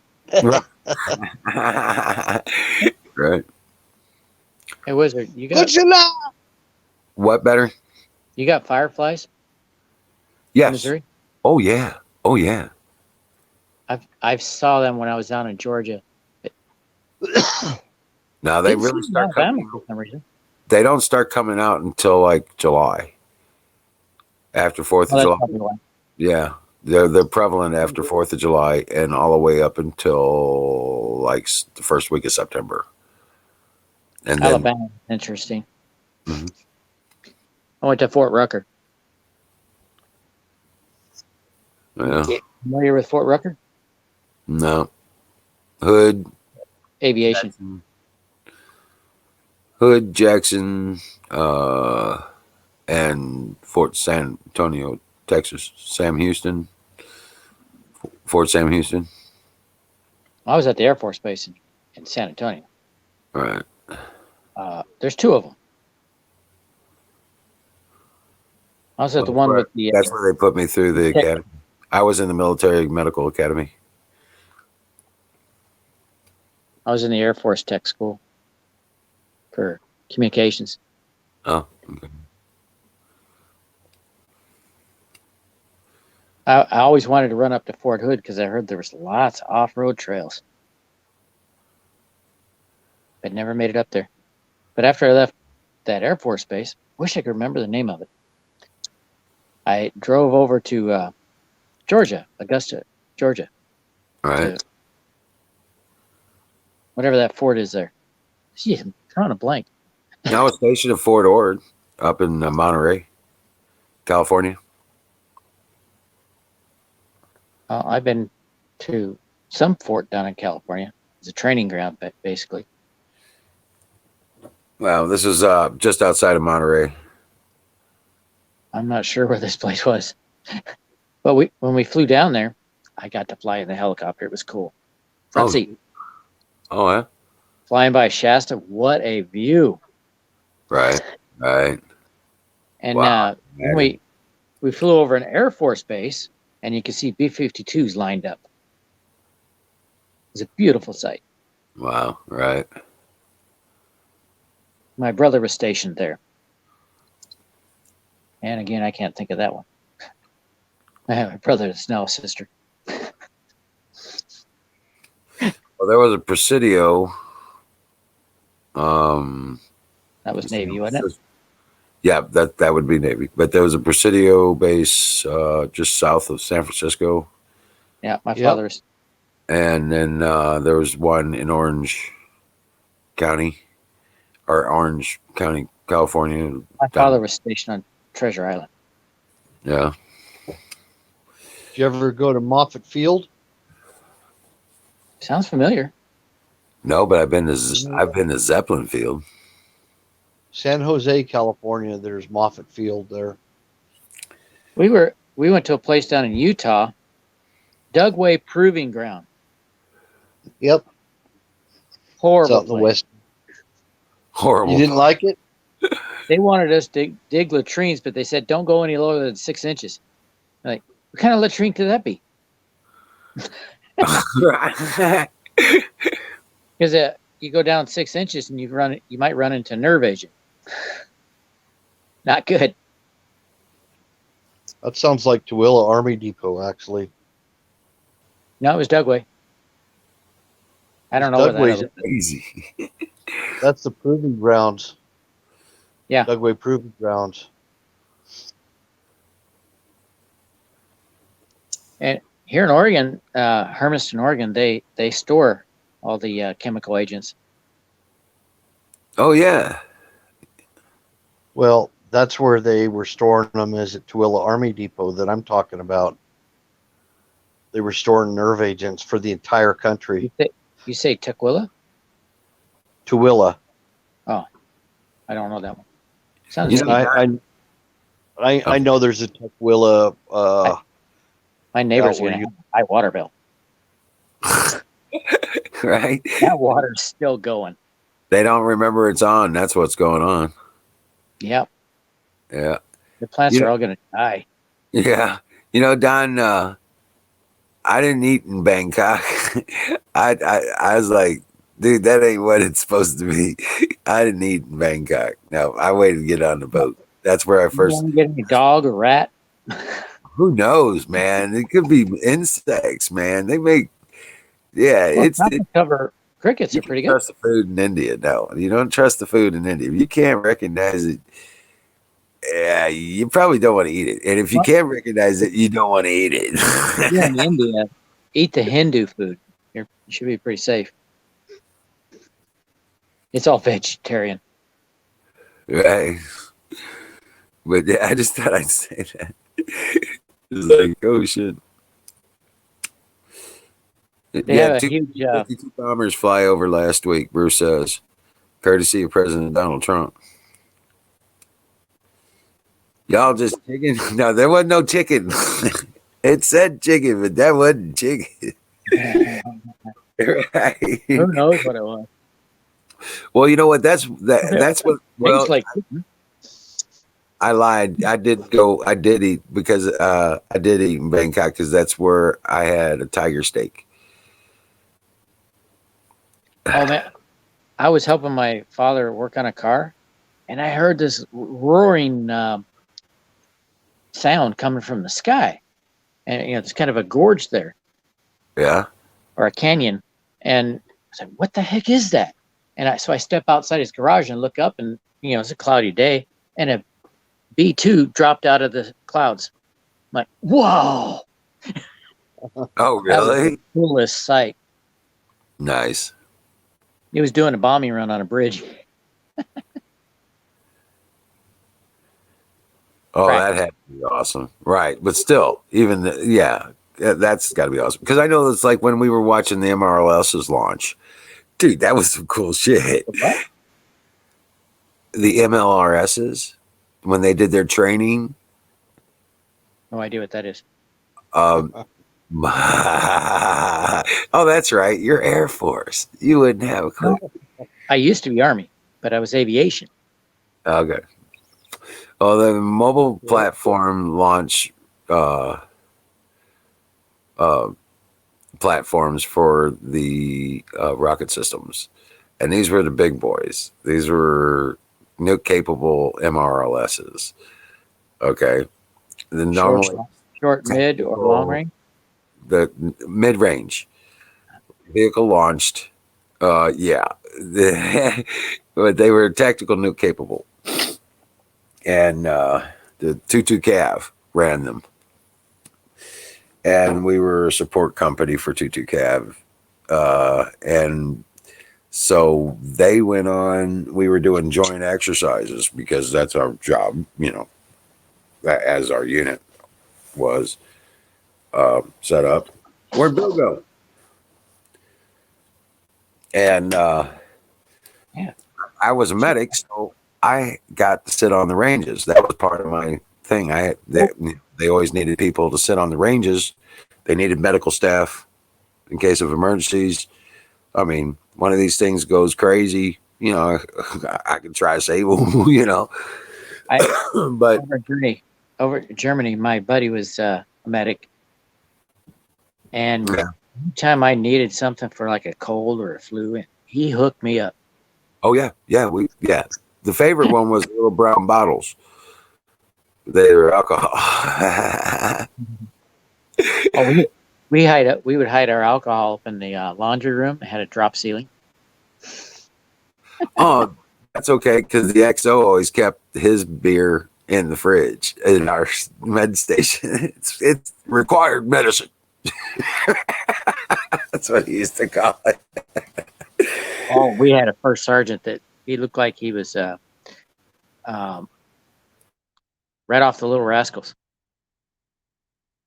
He's a black guy in probably his 60s, but he was a first sergeant, and his uniform looked horrible. He was not setting. He was not setting a good example. But no, I'd sit on those ranges for the MRLSs, for the tiger sharks. Hey, canoes! I thought it was. I thought Buffalo Bill was coming back. That's why I hit it. I was like, oh, I didn't see who it was. Huh? Canoe goats to the moon. What's up, canoes? But you know what the coolest ones? Huh? A whole lot of nothing. A whole lot of nothing. I will tell you this, Battery. The coolest thing was the coolest range duty I had to do. Where they were qualifying the Apache helicopters, and then they brought in the Scout helicopters, and then they brought the gunship Blackhawks. Yeah, I was a Scout crew chief. Dude, those quad 50s up front on the armored on the black the assault Blackhawk, those are 50 cal. There's 450 cal barrels, and they spin. That's on 30-30 mics. Those are 50 cals. Those sons of bitches are the same ones they put on the front of those A10s.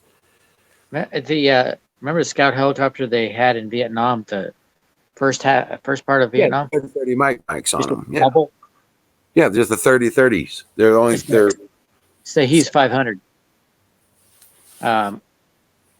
They had guns on both sides, ordnance on both sides, either guns or rockets. Mm-hmm. And when they fire, it stayed nice and true. Well, when they switched over to the Jet Ranger, the OH-6, they put the gun on one side. What kind of idiot designed that? I don't know. But night operations was the shit, man. Because you didn't necessarily see the helicopter. I mean, you had marker lights for the tower. They had to have on. But they'd go down into that valley and start firing off their rockets, and then they'd have tracer rounds, and they'd be hitting their targets as they go through the course. It was bad as hell, dude. It was awesome. I did get to see Apaches flying, and flew upside down. It just went inverted. Oh, yeah. Kept going. Oh, yeah. Now that's cool. Yeah. Down in Arizona. I've seen them do that. I've seen them do that sideway roll. Now, I've not seen any of the. Oh, it was completely inverted. Well, yeah. I know what you're talking about, but they don't do a barrel roll. They were just doing a shift roll. They were just flying along like this and just whoop. Right, and it was upside down and continue around. But I'm not. What I was talking about is I've never seen them do the 180 barrel roll or 360 barrel roll. Well, they were running it through. They were running the helicopter through its paces. Now the helicopter, the Blackhawks had an operation, and I know this very well. Okay, but they would come in hot. I mean, coming in too fast to land. And they would go like this and slow the hell down, and then once they got to the right point, they would whoo, and be. That would be awesome. I'm telling you what, it was like a fucking roller coaster, bro. You pegged to that floor because that stuff is going vertical like this, and this is and it would slow down quick, and then when it came to almost a stop, like you were on a roller coaster, and then it start falling down, and they'd catch it and let it down. That was bad as hell. One time with the National Guard, we begged for some fly time. And say, okay, we got a couple of Huey pilots that need to do auto rotations. I'm like, cool. I've never done it. I've never been in an auto rotation. Well, the first pilot, he went 50 feet, killed the power, came down like a rock, and then just before touching ground, turned the power back on, up we went. Did 2 runs like that. Well, the second pilot says, all right, my turn. I want to do a little different. I'm like, oh, good. This is going to be fun. He said he wanted to do a 180-degree turn at 50 feet. All right. I was like, is that safe? Oh, man, my feet were dangling out the door. I was looking straight at the ground. We were coming down like a rock. Oh yeah. White knuckle ride. But you're not gonna fall out. Your center of gravity still smack that floor. Yeah. But he did it with the doors open. Yeah. Yeah. The Hueys would do that. The Hueys were famous for that shit. We had 2 people on each side facing out. Mm. Well, the Hueys were great at doing a ramp off too. They'd get down, as long as they didn't decelerate too much, they'd be on the ground loading troops. And then they'd ramp that engine up as the last guys were getting buckled down. And they'd start ramping that engine up. And then the next thing you know, they hit that shift on the blade, and that son of a bitch just woof, right off the ground. Down in California, off the ground. when we were down in California, at the end of the operation, they decided to give the cooks a little treat. They loaded them up in the Hueys and took them out for a flight. They've never flown before, except maybe an airplane. And our pilot, I was on the flight because they needed a crew chief, and he was flying NOE straight towards a hill, and then get to the hill and whoop, over the top of the hill. Whoop. These guys started puking. Nah, the Hueys were like the tractors of the sky, dude. Those things were just Aerodynamics of a brick. Yeah, but you talk about a powerful, reliable piece of equipment. Oh yeah. Yeah, that thing would fly as long as that engine would turn. That some bitch would fly. We were on a training exercise up in Yakima, Washington. They got a military proving ground there, and one of our Cobra pilots decided he was going to have a little fun. No, the gunner. They were out firing at dumpsters they set up, the white dumpsters. Well, apparently they wandered off the reservation a little bit because they said, "Oh, there's the last dumpster. Let's go light this sucker up." And they said, "All right, let's do some figure eights." So they're doing figure eights with their 20 millimeter and or 25, I think. And they look like little rockets, man. But they were doing figure eights and then moving towards one side, and all of a sudden, boom! It blew up. Like, those dumpsters don't have explosives, do they? So they went down to take a look. It was a sheep herder's trailer, and they hit the propane tank. Oh, there was dead sheep all around that trailer. Oh my God! The next day, it was on USA Today, front page. Military exercises wipe out a small. They made us some shirts for that operation. It was a blue shirt, had a rounded trailer, and dead sheep all around it. Sheep hanging out the windows. Kick that goat. God bless America. Yeah, I've been missing the goat master. We set up the GP medium tents in the wind. They decided to set up our camp on top of a hill. Damn. That sucks. Just to mess with us. I'm sure. We were setting up that tent at 10 o'clock at night. High winds.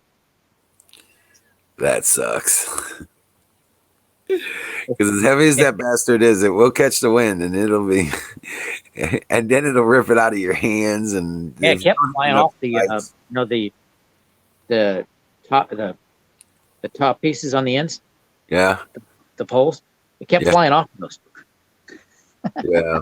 Yeah. You got to set it up from the center or you're never going to get it set up. And you got to have all your pegs in the ground and your stakes ready to go. Oh yeah, we did that, but it Yeah. kept pulling off the stake. Yeah. They couldn't even fly the helicopter. It was so windy. Yeah. Now, did I ever tell you the story about how we did a operation for kind of a demonstration, basically, for George Bush and Helmut Kohl? Oh, yeah.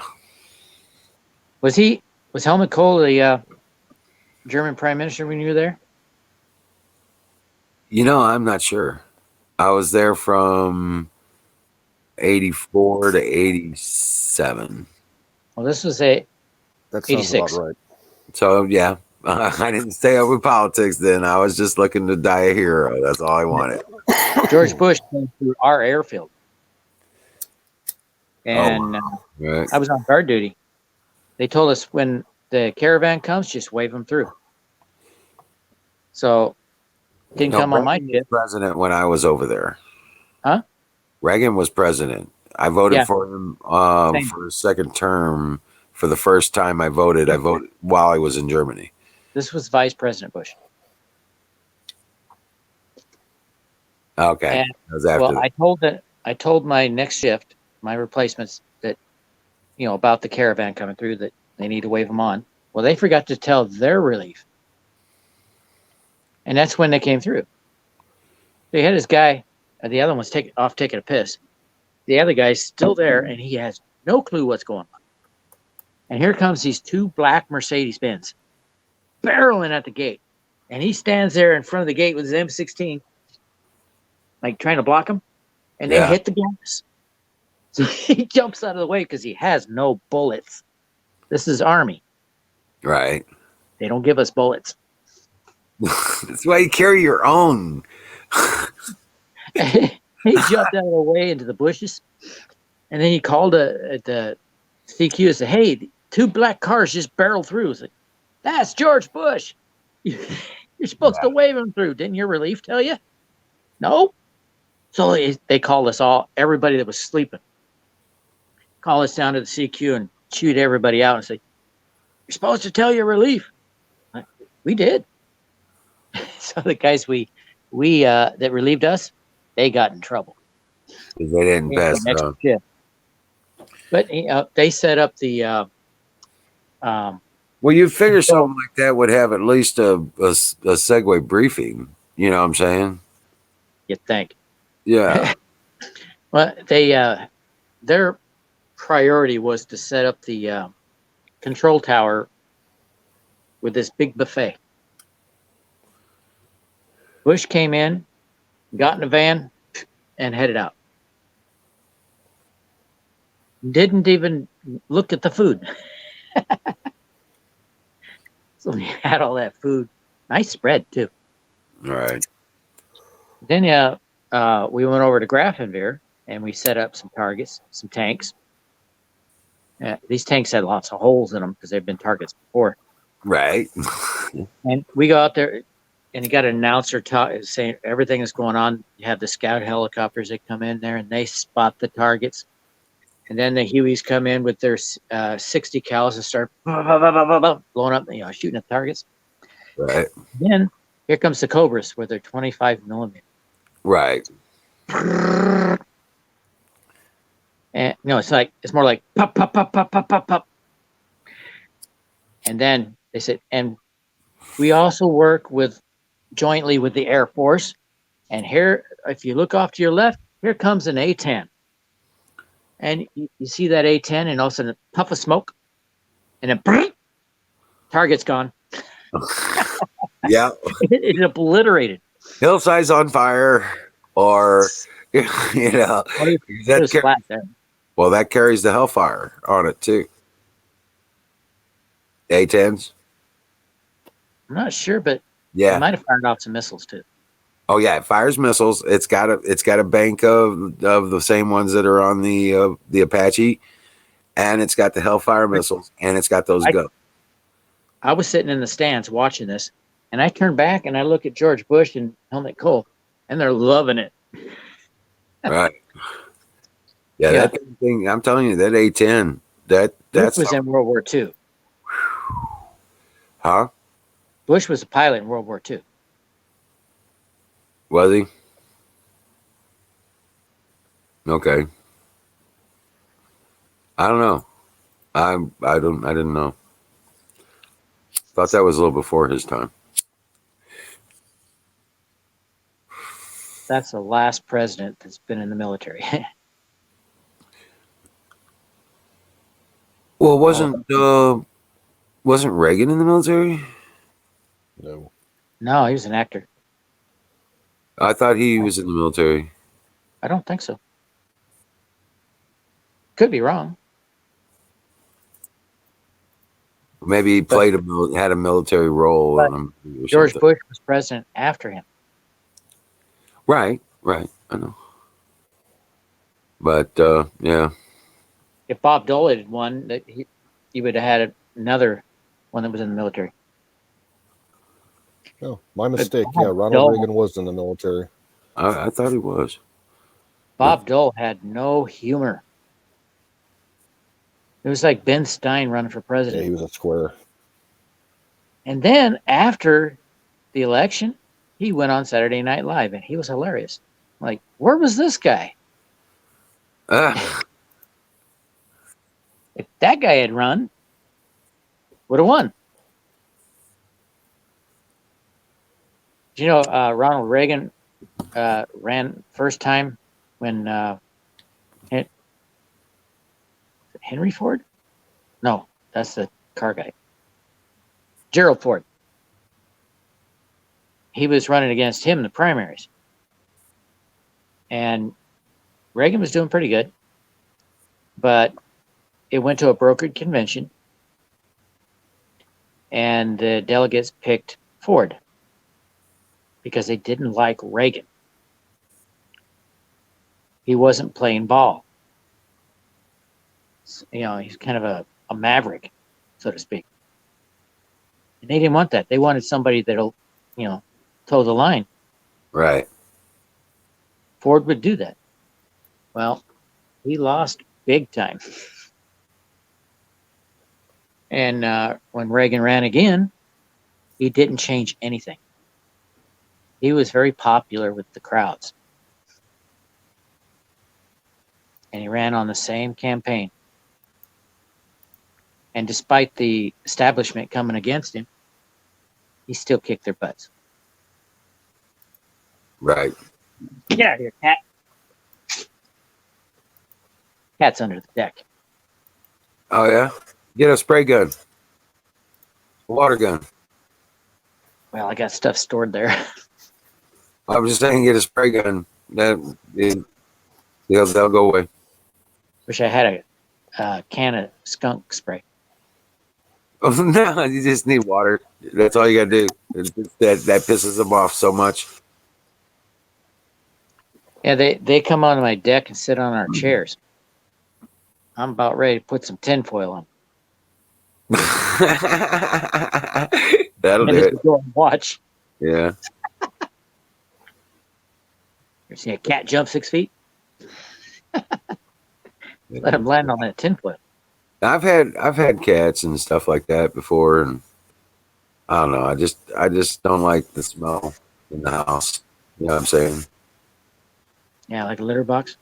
Yeah, it messes with me.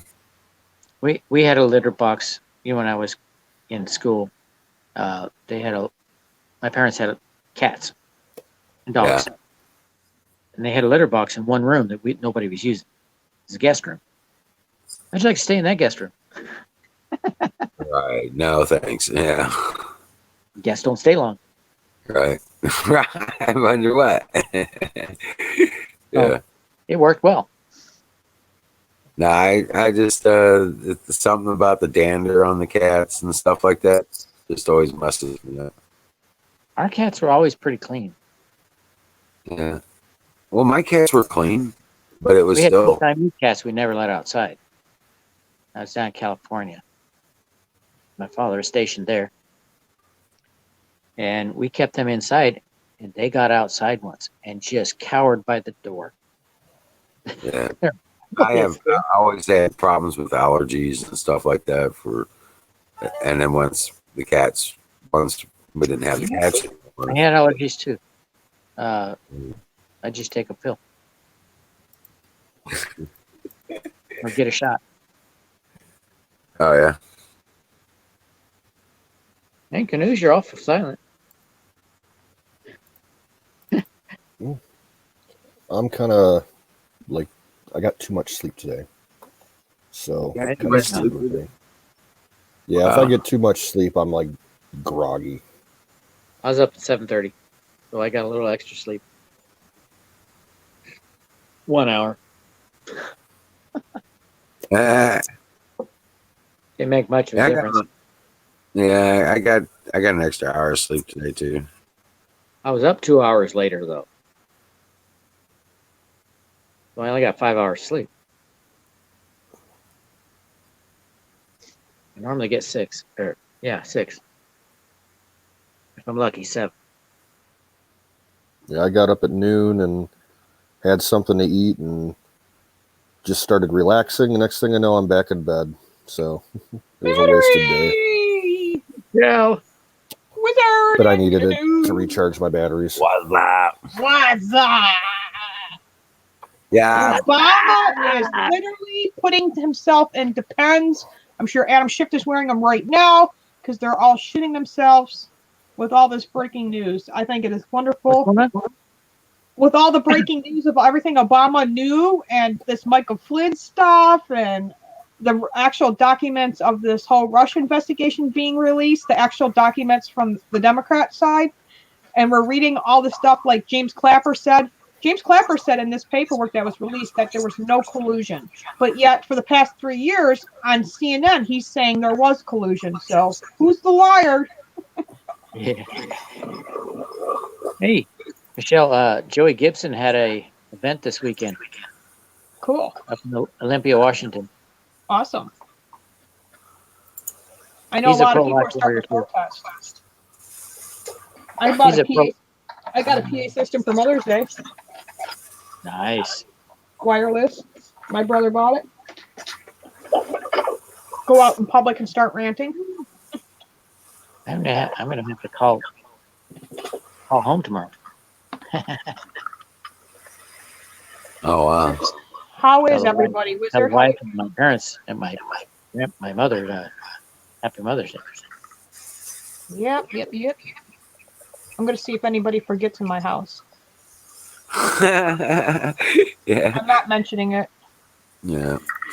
Usually we go to the zoo. Can't do that. I spent most of the day trying to service the batteries. Did you? Yeah, but I got a bunch of dead cells. Hey, Wizard, how many solar panels you got? Huh? How many solar panels you got? I'll be back. Well, I got 6K worth of panels on the garage, and I got another kilowatt on the house. So I'm not. I need to calculate that. well, I I got got 16 panels, 350 watt panels. I got 16 of them on the garage. I got 8 100-watt panels or 10 100-watt panels on the roof here for my smaller system. Over in Wyoming, got 28 panels on the house. Yeah. But I got 16 350 watters on the garage. So we were running out of power. Had lead acid batteries. We were running out of power. Well, I just did a check on them today. I mapped out all the cells, and I have every single battery has a dead cell, and I don't get it. I found somebody that had a wrecking yard of Teslas, and I bought the battery off of a Model S. How much did it cost you? And That works a lot better than the lead acid. Right, but how much does it cost you? 17,000. Yeah. I had to save up for that. Wrote it off on the taxes. Right, right. It was a business expense. Oh, that's nice. Yeah. We run our electrical power is wind and solar. Trying to get the neighbor's property so he can get the water. Right. Well, I'm going to run it through a conditioner. And I'm going to run them through a conditioner and then do an equalize on them. Again, since I did the fills on them and remap them. And I'm probably going to have, they're not a year old. And they got cells in them. So if they don't correct, I'm going to swap them out for brand new batteries. Can you take out the dead cells and recondition them? No, they're under warranty. I'll just take them back and swap them out. Well, yeah, that would be easier. What kind of cells are they? Huh? What kind of cells are they? They're deep cycle batteries, flooded cell. Yeah. I figured they only came with a 1-year warranty, but I figured I'd get a few years out of them. I mean, I checked them, 2 months ago when I did my maintenances on it. Everything was fine. They had plenty of water and everything. The thing I don't like about the lead acid battery is you have to have them in a vented room. Sure. Yeah, I got them vented. We got them underneath the underneath the house here. And then I got the big one in the garage, and it's vented. So I think the Tesla battery, and there's like 4 parallel packs in it. Yeah. I had to modify the room a bit because the lead acid batteries didn't take up too much space. I didn't want to take the batteries apart. So I just paralleled those batteries, and I don't run out of power anymore. The lead acid just did not have enough storage. Oh, right. Well, had to redesign it. The lead acid was easy, but using lithium ion, I couldn't figure it out. My daughter figured it out. Right. She was 13 when she figured it out. That's awesome. That kid's smart. Well, my system's already gone down for the evening, and I'm just on laptop battery right now. That's why my screen is dark. So, I don't know. I'm good for a while. I got Sarah and Anna are doing their homework, and we haven't asked for help, so I can stay on for a bit. Well, Canoes was here too, and he dropped out a minute ago. I've been so busy lately. Well, I figured much because I haven't seen you. I haven't had much chance to get online, and I haven't even called back to Wyoming yet in 2 days. At first, I thought you were mad over all that, whatever. Yeah, I saw the email. Like, I hope he comes back. He knows I love him. And I hope Jack cools down and comes back. Yeah, same here. I still don't know what the issue was. Echoing? I went back and watched the videos that Ben did, where I was in, and the only thing I said in there about Jack was that him and Bruce would fight. Oh, I'm in the dark now. Am I echoing? No. Somebody is. Because I'm using, I'm not even using my mic tonight. And my mic worked fine for my channel, and then when I hopped on another channel, on another panel, it seemed... Well, hey, Zach. Zoom?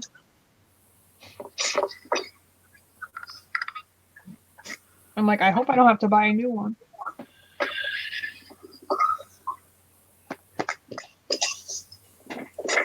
Oh, dude, get this. Fauci and others on the task force are all in modified or full quarantines. I heard that, but keep going because I didn't hear more than that. If there is more than that.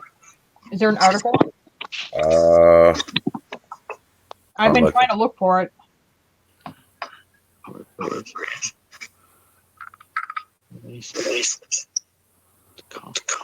I found it on Drudge. Hold on a second. Let It's me pulling change it up. it to not the speakers and my personal.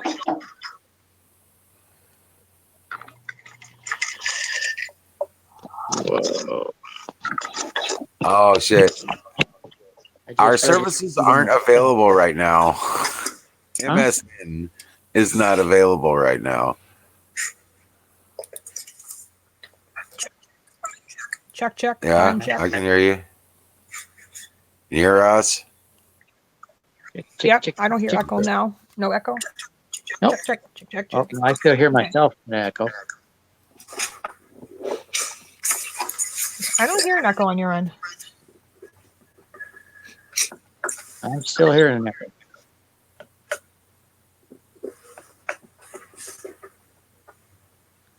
Does somebody still have YouTube open?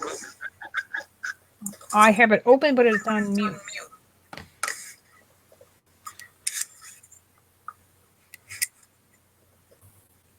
I can try refreshing.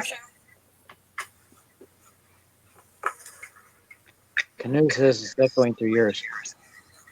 All right, I'll refresh.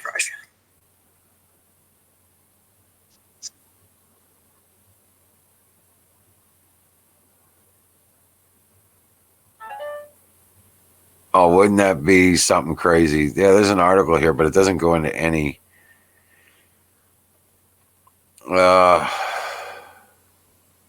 Yeah. He will testify at the Health Committee Tuesday, while two other White House coronavirus task force members will attend the hearing via video after placing themselves in quarantine. Oh, good. We won't hear from him for a while. Right. Will likely continue to go to the White House for relevant meetings and will likely wear a mask. He is entering modified quarantine after having limited exposure to the virus at the White House. After the meetings, he'll return to his office at the National Institute of Health and work mostly by himself when few others are present. Yeah, he's been shut down. And we'll probably still hear from him.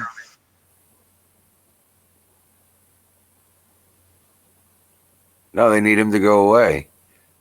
The powers that be, that, Bill Gates, they need him to get out of the spotlight right now. And he ain't going out of the spotlight. He's being exposed. He's going to be ripped apart for his involvement in the creation and distribution of this virus. Yeah.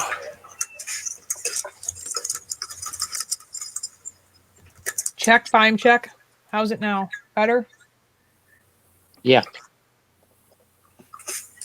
It's weird. I was still hearing an echo while you were on. I still hear it. Maybe it's either me or it's Wizard. Yeah, let me refresh. It might be me. I hope I don't have to go buy a microphone. That would make no sense. I go live on Twitter, it's fine. I go live on Facebook, it's fine. Weird. All right, creepy guy on the computer behind this computer. Stop stalking me. I'm just kidding. Come on, I thought you liked me stalking. Yeah, I've got to get going anyway, guys. My power's down. All right, Wiz. God Good bless seeing you. you for a short time, but I'll try to make another stream soon. Yeah, I'm glad you're here. I don't know what happened to Canoes, but I imagine he'll be back. Did you play the video? But before you go, so I know, did you play the video of Trump meeting with the congressman or Republican congressman? No, I didn't play it on Okay. screen. Just saying. Yeah. That would be something you could do. Mhm. Absolutely. But yeah, I'm gonna head out of here. God bless you all. Thank you all for doing what you do. You too. Good night. Dream well, Patriots. Dream well. Don't let the big bugs bite. I mean, don't let the bed bugs bite. The big bugs bite. Blah, blah, blah, blah. Yeah, that. Rock on. All right. I'll talk to you later. Good night, guys. Good night. We got Buffalo Bills in the chat. Buffalo Bills. Yeah, guys. So this whole Mike Flynn thing, what do you guys think? About time? Or do you think more should be done? I think more should be done. That's my opinion. And I think he should get all his money back for every cent he spent on lawyer fees, court fees, gas, pain, suffering, everything. Get it all back. Sue them all. Even the fake news media. Sue them all. Well, the Covington kids tried that. So far, no luck. The Covington case actually won against CNN, MSNBC, CBS, ABC, New York Times. He's going to be set for the rest of his life. I guess you probably got that off at alternative media because mainstream didn't say a word. Yeah, I got it off the Red State. What is it called? The Red State something. And then the National Review talked about it.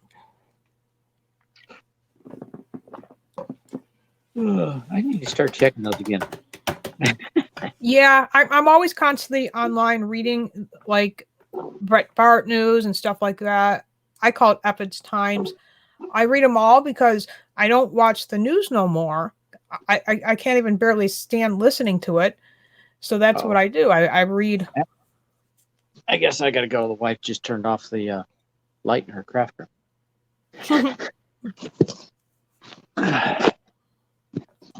So get somebody else up. Yeah, I'll share the link. If not, like I said, I'm going to play the video. So, well, it's nice seeing you, Battery. Yeah, nice seeing you.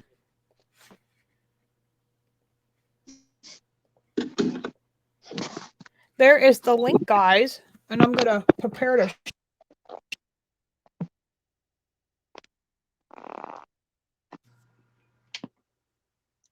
I got to fix the sound again just to play a video. Oh, stream here, I think. Okay.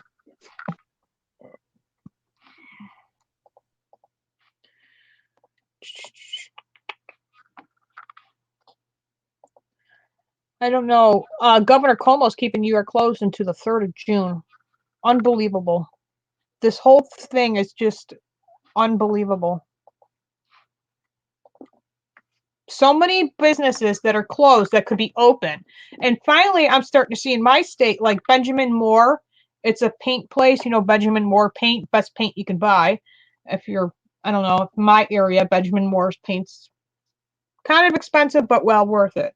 I'd rather paint my home with a better paint than a cheap garbage paint that's just going to peel or look like shit. So anyway, they're open now. Pawn shops are starting to open up. Small businesses like I've noticed this gardening place that also does landscaping. They're finally opened again. The people that make gravestones, it's a small business. They're opened again. I just starting to notice. And I asked some of these small business owners because I went to Fredonia, New York, because I had to ship some stuff to Sister Renee. When I get donations, I use that donations to help people in need, like grocery cards. So I bought some Walmart cards. I shipped those out through the post office there. And then I went to the shipping store, sent the stuff to Sister Renee. Besides the point, I'm talking to this guy, and I ended up talking to another fellow who owned a business who was also there shipping stuff. And he said, you know what? I finally just had enough and said, I'm opening the doors. And I said, That's what you should have done a long time ago. That's what everyone should do, because there's no law saying that you have to. There's no law saying that I have to be 6 feet apart from you. There's no law stating that I have to have this face mask on.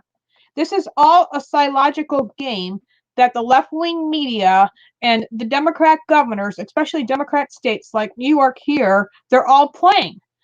Northam, same thing. He's playing the people, and some people are going along with it. I don't know about you, but when I put that face mask on, I go to these local grocery stores, and it's got a sign right there demanding people to have that face mask on. And I'm looking at it, and I'm like, is this for real? They're demanding the customers, the people that are coming in their store, spending money, buying their food, demanding them to wear a mask. But yet, and again, there's no constitutional law or law stating that we have to wear them. And it just blows my mind. This whole thing with this whole COVID-19 has just gone way out of proportion. I'm not saying that the COVID's not real, because it's absolutely real. Yes, people died of it, okay? But more people are dying just by the flu alone. I mean, look at the swine flu back in the 70s. Look at the H1N1 in 2016, 2017, 2018. 80,000 people in that 1 year died alone. It's like there was no panic then. There was no request wearing face masks then. There was no shutting down small businesses. There was no quarantine. There was none of the crap that goes on today. And just ask yourself why. Why? What is the purpose? The purpose is the Democrat governors like Governor Northam, Governor Cuomo, Governor Newsom from California, they want Trump to fail and fail the economy. They want the whole economy to collapse. That means the very people who vote for these scumbags, who lose their jobs and can't put food on their table, they rather than be in that position than Trump grow the economy. So what does that say that way? That's saying that the people that you're voting for, and whoever's watching this video, this is very real. The very people that you're voting for is saying, screw the economy, which means screwing you. They're screwing you as we speak, because most of you are probably out of work, correct? So but by them saying that they don't care that you don't have the money to provide to put food on the table for your family. So that should be enough right there for a wake-up call. Wait a minute. That's what the Democrats stand for? That's all that they care about, is to watch President Trump fail? Seriously? Then maybe I should rethink about who I'm voting for. Awesome, battery. Awesome. So we're going to play a video here. I shared the link. Join if you want. If not, I understand too.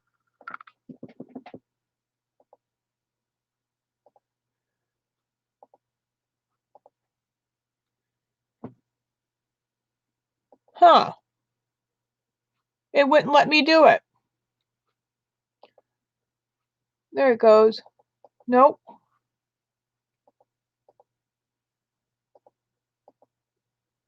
Now it did it. Okay. Go to video.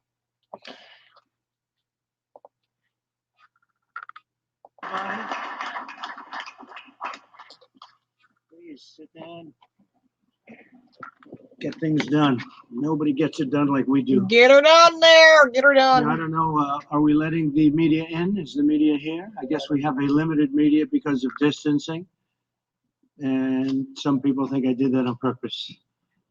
But we've been getting along with them reasonably well lately.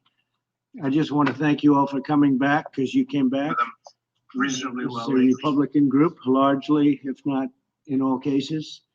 You know, they look pretty Republican. I'm not sure about Devin. Let's just say you're a Republican, aren't you? Now, this is a very, very Republican group, and we appreciate you coming back. Hi, Debbie. And I just want to say a few words, and maybe we'll say a couple of words in front of the media. We just left the most beautiful ceremony celebrating 75 years, the 75 years. And it was magnificent. It was beautiful. It was windy and beautiful.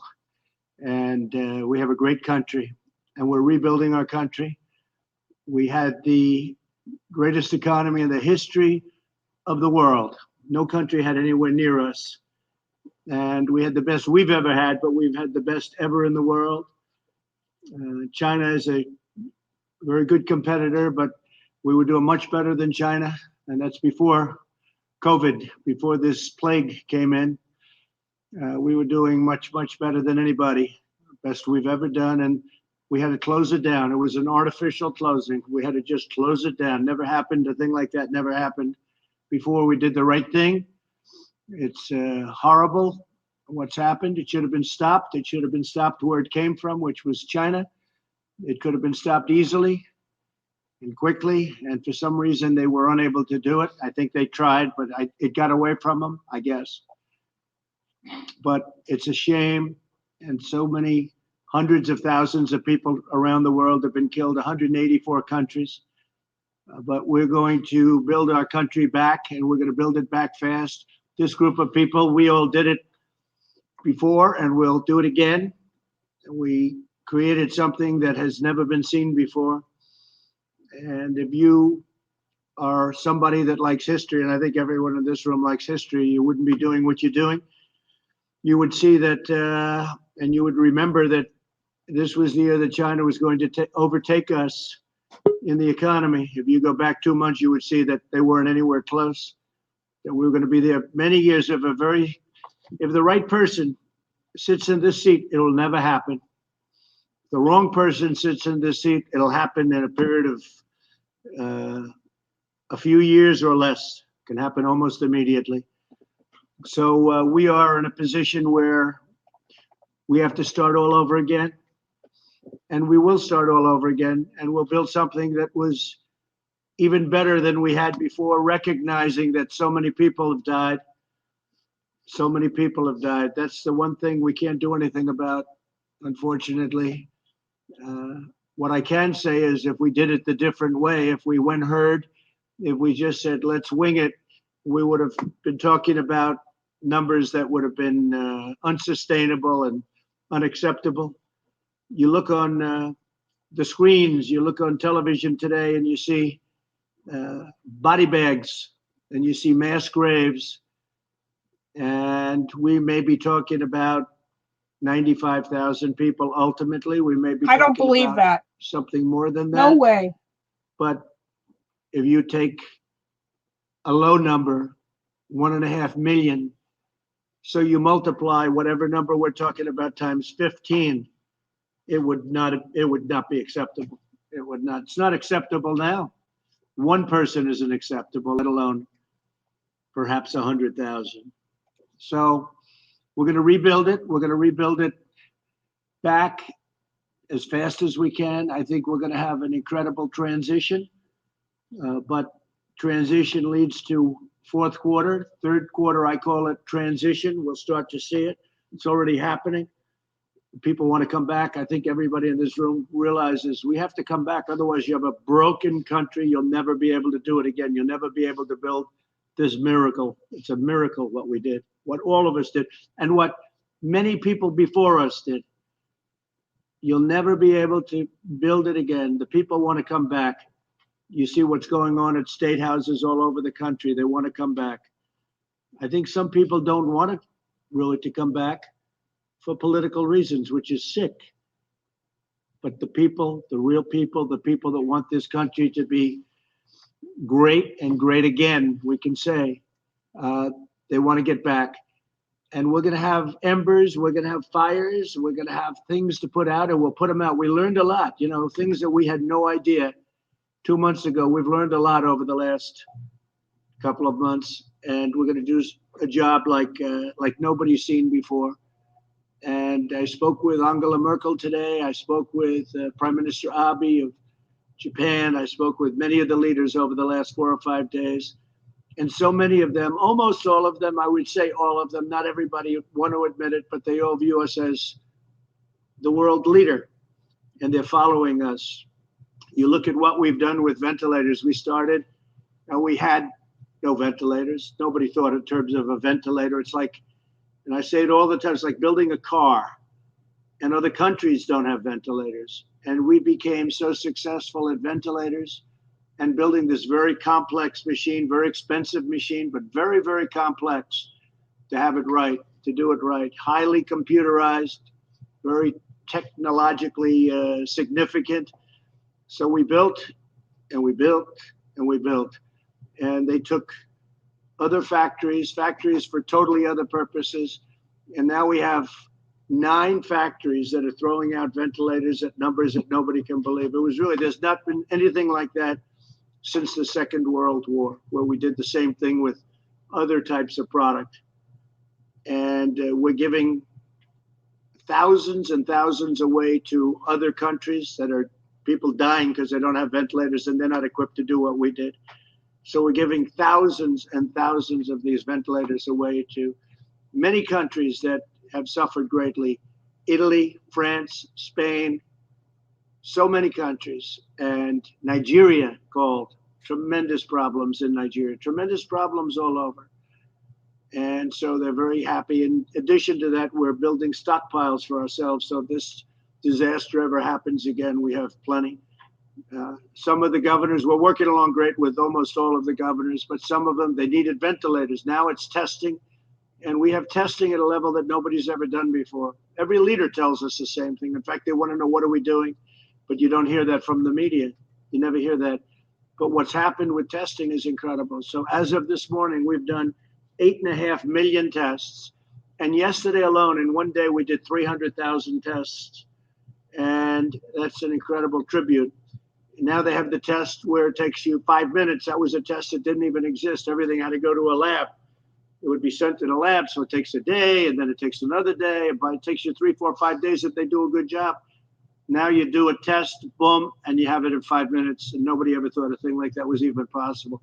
That's the Abbott laboratories, but now we have other competitive tests even with that. So what we've done has been incredible. We're going to continue to do it.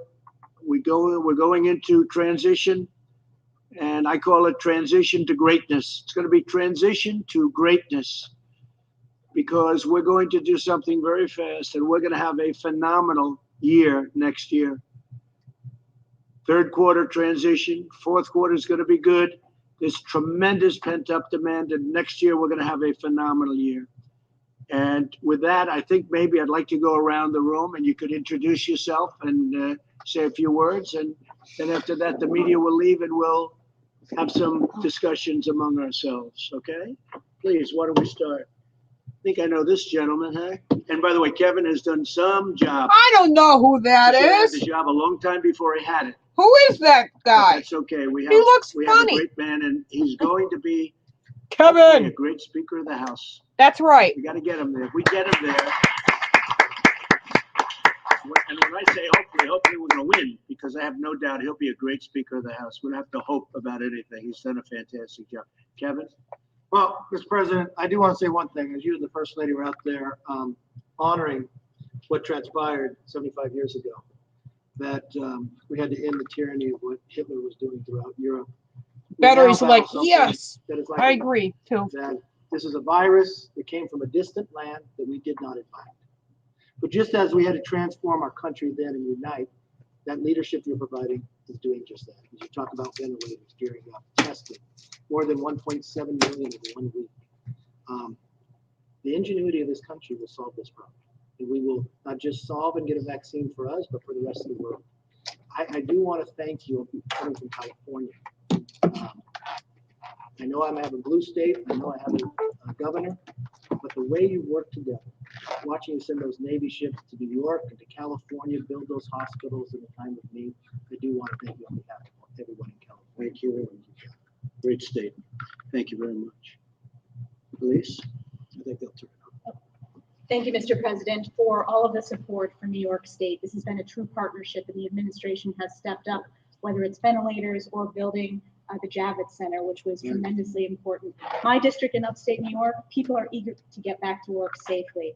Our tourist businesses, our hotels have been devastated. So as we talk about this transition, making sure that we allow our small businesses to get back to work safely is so incredibly important.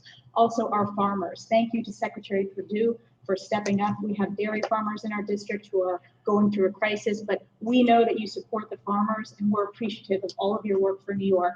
And I know you've worked effectively with Democrats and Republicans in New York State, so thank you. Thank you very much. I know how to wake up So the for kids farmers, in the you know, we morning. gave $12 billion I got an 2 years idea. ago from China to tariffs because they were Turn this targeting thing the really farmers. loud. And we gave $16 billion. Wake and this year we're up! giving $19 billion to the farmers.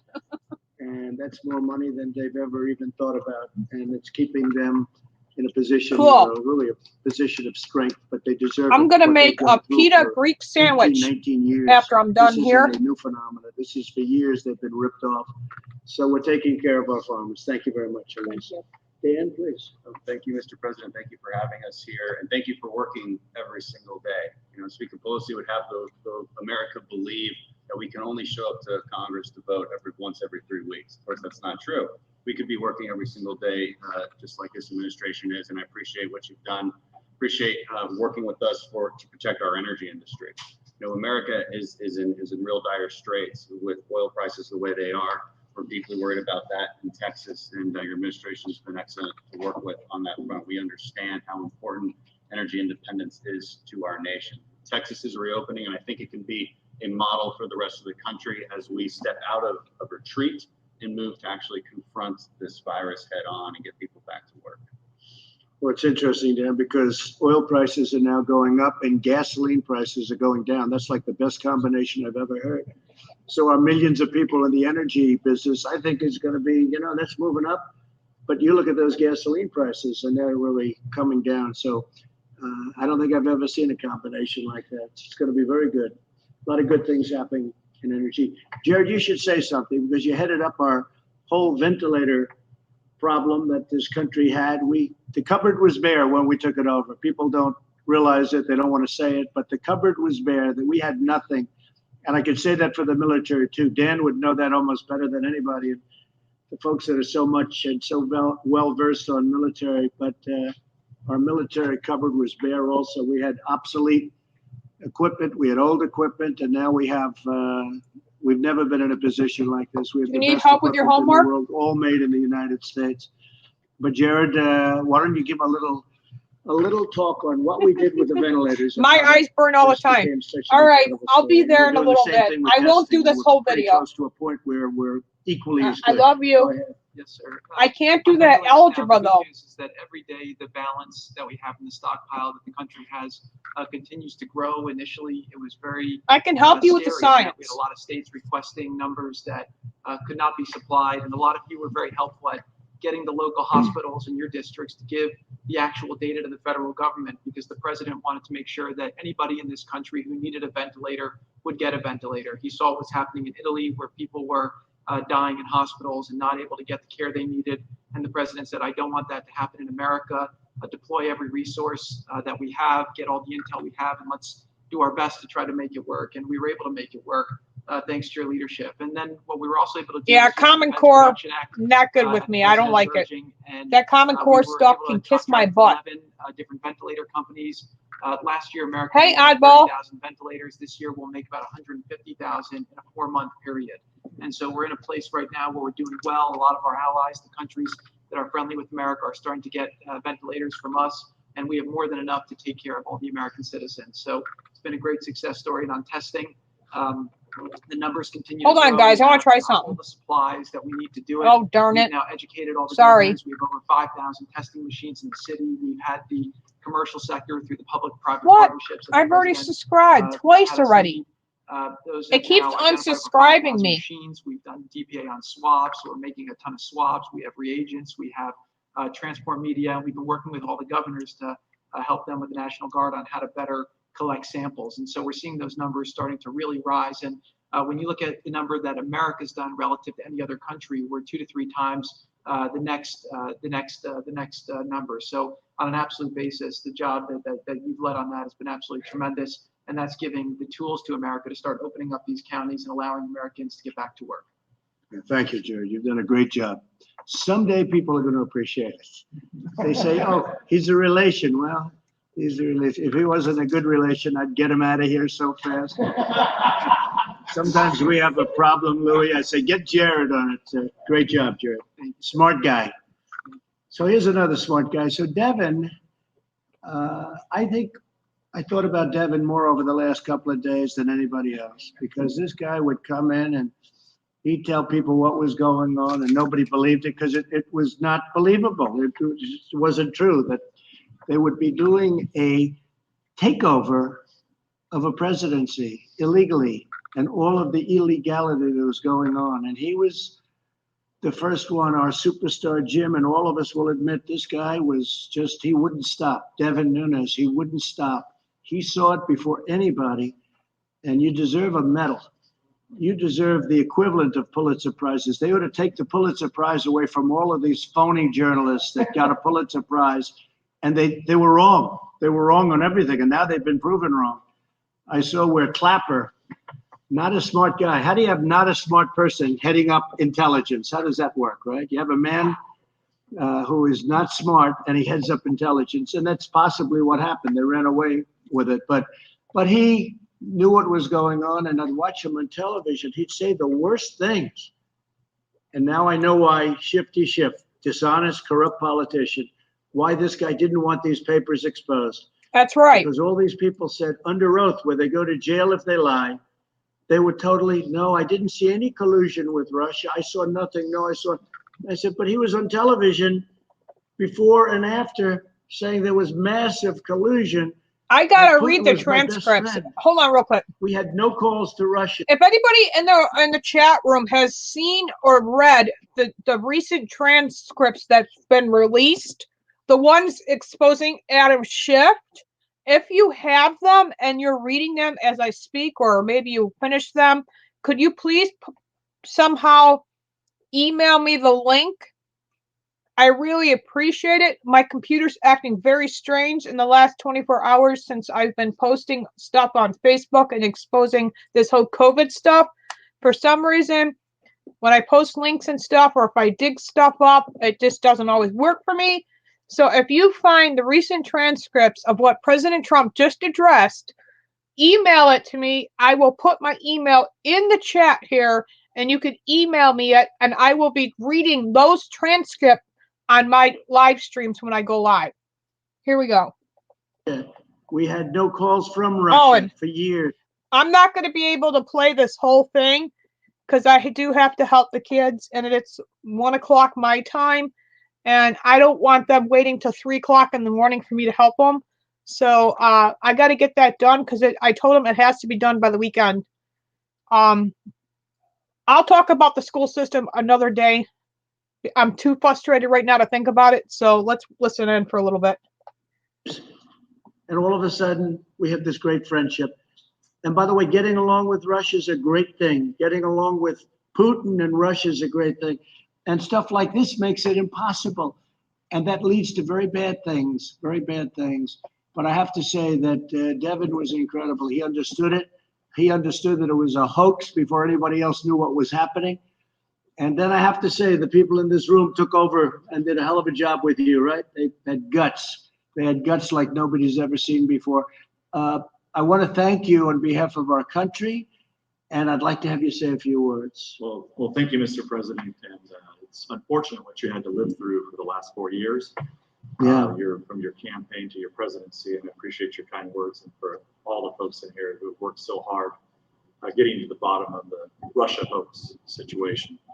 Let me just talk a little bit about the situation our country's in now. I know you're well aware. We've had 6-7 weeks here of keeping people inside their homes. We've learned a lot about this virus. There's still a lot more we need to learn. We need to learn what our friends over in Asia were doing at the time that this virus was taking off, and the issues with the World Health Organization. And I believe with your new pick with John Ratcliffe, member of the House Intelligence Committee, member from Texas, he's going to do a great job getting to the bottom of this, and I think leading the intelligence agencies through what have been some pretty dark times over the last few years. And I think we should say Rick Grinnell has done a great job too. In fact, John Ratcliffe called up 2 days ago. He said, I'm really looking forward to this, but I don't know if I can top the guy we have in there right now. And he was he's going to do a phenomenal job. But Rick Grinnell has been incredible. Before that, we had an empty seat. But Rick Grinnell, what he's done Even Louis would admit that. And I saw Rick yesterday walking in with thousands of pages of paper into the Justice Department. We didn't see that before, did we, Louis? Huh? Rick Grinnell did a great job, and John is going to be phenomenal. Well, Please. Mr. President, what we expect and the American people expect is transparency from our law enforcement agencies. And I think we're well on our way to getting that. I want to also thank you for bringing us back here to show the American people that we can be here and do our work. The Democrats are cowering at home right now, and it makes no sense because we've learned so much. I can understand for the first few weeks, but we're learning. We have ventilators. We're learning new ways how to treat this virus. And if we're expecting, as you know, you've been in my district. It's the San Joaquin Valley of California, heavy agricultural area. My folks have been going to work.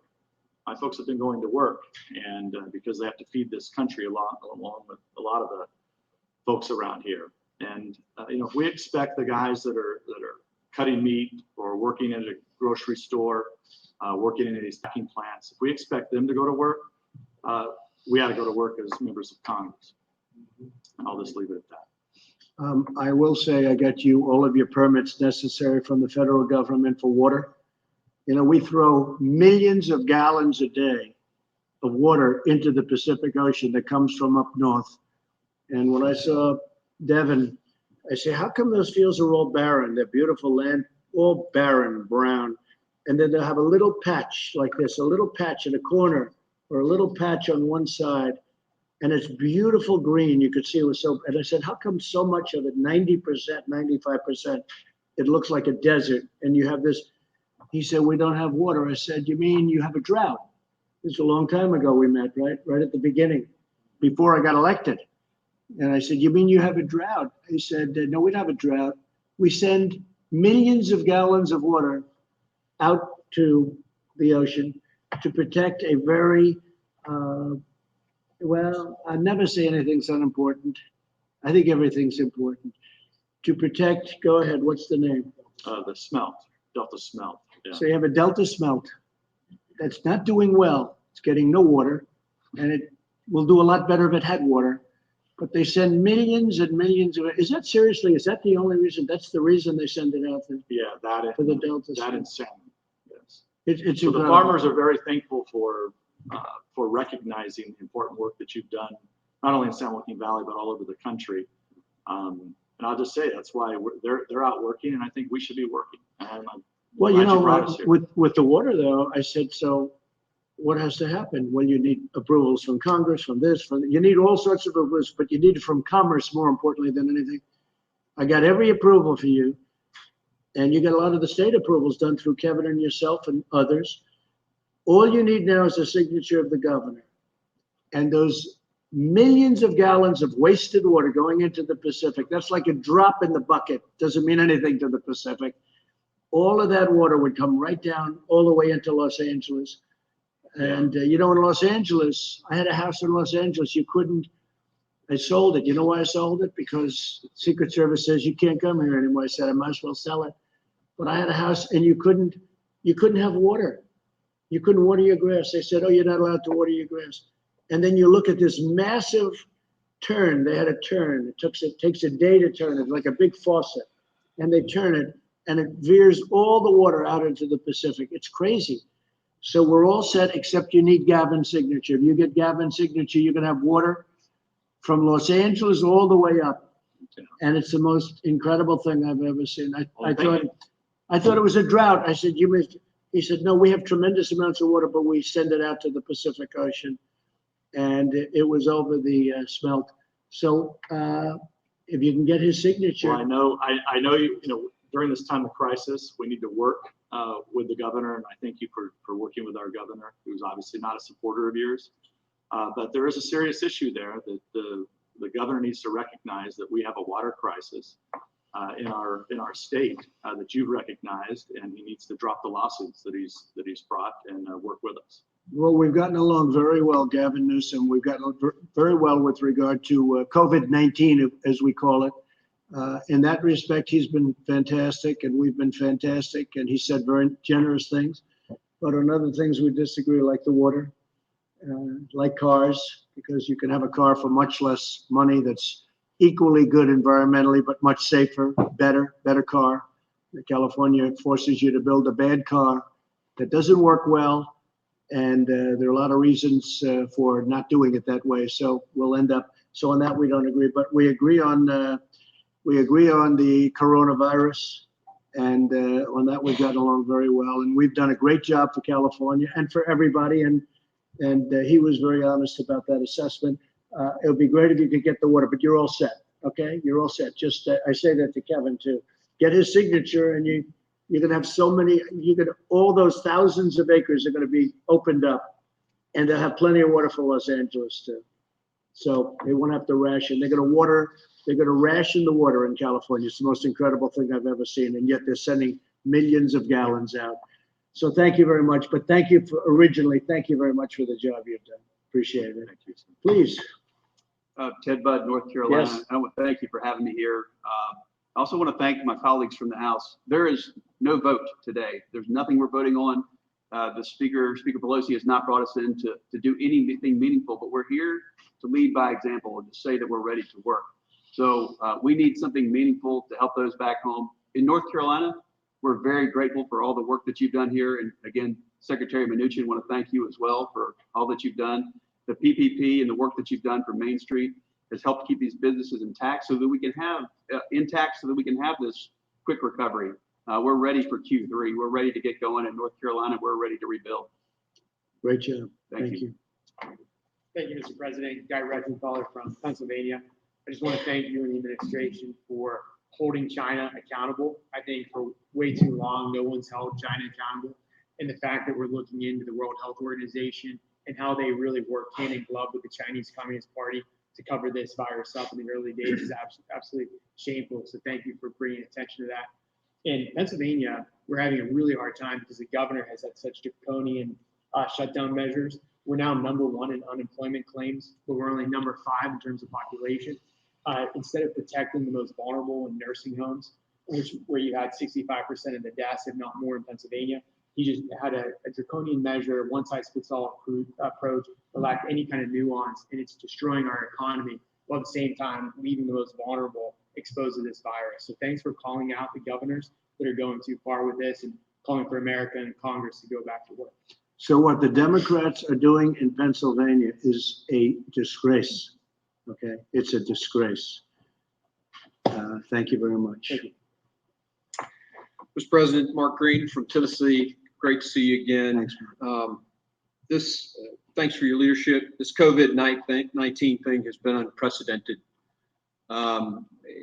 It's a challenge to both the world and the United States, our country.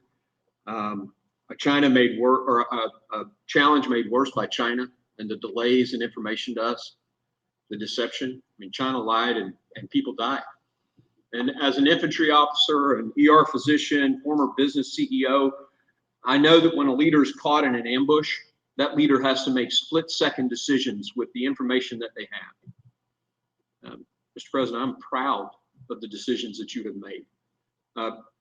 Decisions like banning travel from China, which these guys all laughed at and criticized, but it saved American lives. So you saved American lives with those decisions. And we in Tennessee, we thank you for that. We're opened up for business. We're going to the restaurants and business is running again. We're ready to lead, and we appreciate your phased plan. We're implementing it in Tennessee. Just thank you for your leadership, sir. I really appreciate it, and your governor is doing a great job. And you're right, though. We banned people from China coming in, and they said, "Oh, but you did allow people." Yeah, they were American citizens, and they were allowed in under very, very strict rules and regulations and quarantines and everything else. But we banned people, and a number of our leading doctors said that saved hundreds of thousands of lives, and that was in January. And I remember being in a room with, I think, 21 people, and I was the only one that wanted to do that. Nobody else wanted to do it. They thought it was crazy. It had never been done before. Nothing like that had ever been done before. And now you watch them, the Democrats and the media, say, "Oh, I should have done it sooner." There was nobody even thought about it. And A month later, you'd see Nancy Pelosi and other people talking about this disease is just nothing, it's going to spread over. And she wanted to go, and she was actually late in February. She was in Chinatown in San Francisco celebrating because this disease is going to be nothing. So I understand that. I mean, she felt that, and I can understand it. But for them to say much earlier, I actually banned Chinese from coming in, China from coming into our country. It's just such a political disgrace that they're able to get away. It's just like Shifty Schiff making the statement today to try and save face when we have him cold on the papers, on the documents, and in about 19 different ways. It's so bad and so sad for our country. Thank you very much, Mr. President. You put that ban in place before they even named the virus. Yeah. You saved Americans' lives. Thank you. Thank you very much. I appreciate it. Thank you, Mr. President. Kelly Armstrong from North Dakota. We're an ag and energy state, so we've been uniquely hit on a lot of this stuff, but I'd like to say thank you for standing so tough with Saudi Arabia. That was a huge deal for our oil producers. Obviously, you've been great for agriculture, but thank you especially for your statement yesterday in support of cattle ranchers. Sometimes they get lost in the mix, and they've been getting hit pretty hard right now, so we really appreciate that. And then just you get this economy up and going, and we'll do what we do best, and that's feed and fuel the world. And that demand is coming back, and you're up to $25, $26 a barrel, and a little bit more, and you're going to save your energy industry, really, because we're number one. And Russia and Saudi Arabia, I got them together, and they came to a good conclusion for us and for them and for everybody.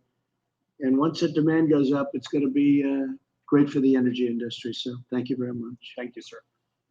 Louis? Thank you, Mr. President. And echoing the thanks, if you had lost that election in 2016, we would never have been energy independent.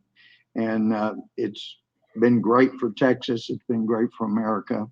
And I do want to advise our media friends before they write stories about how we didn't wear masks and we didn't possibly socially distance adequately, that you saw to it that we had tests and that nobody in here has the coronavirus unless it's somebody in the media. So the only reason we would wear masks is if we were trying to protect ourselves from you in the media, and we're not scared of you. So that's why we can be here like this. So thank you for amazing job you've done. And it is amazing to see the hypocrisy. You do a travel ban, like Mark said, it saved lives. And they called you racist. And then when they realized you did the right thing, they said you should have done it earlier. And perhaps they could have noticed the need if they had not been pursuing, the hoax that was the impeachment. And I know the speaker has appointed this new committee to investigate your handling of the coronavirus. And I've suggested they ought to name that committee the Committee of Oligarchs to Unelect the President, or coup for short. But that's exactly what it is. And the money, Steve and Larry, thank you for your work. There are a lot of people that are working for companies today that would not be in my district in East Texas, and they wouldn't be. I've heard this week from some that say they're getting threats that if they had any capital, they shouldn't have taken the loan and they may be pursued for criminal when they could not have hired those people back if they had not taken the loan. So I hope that that'll be backed off a little bit, because it has put people to work that couldn't otherwise.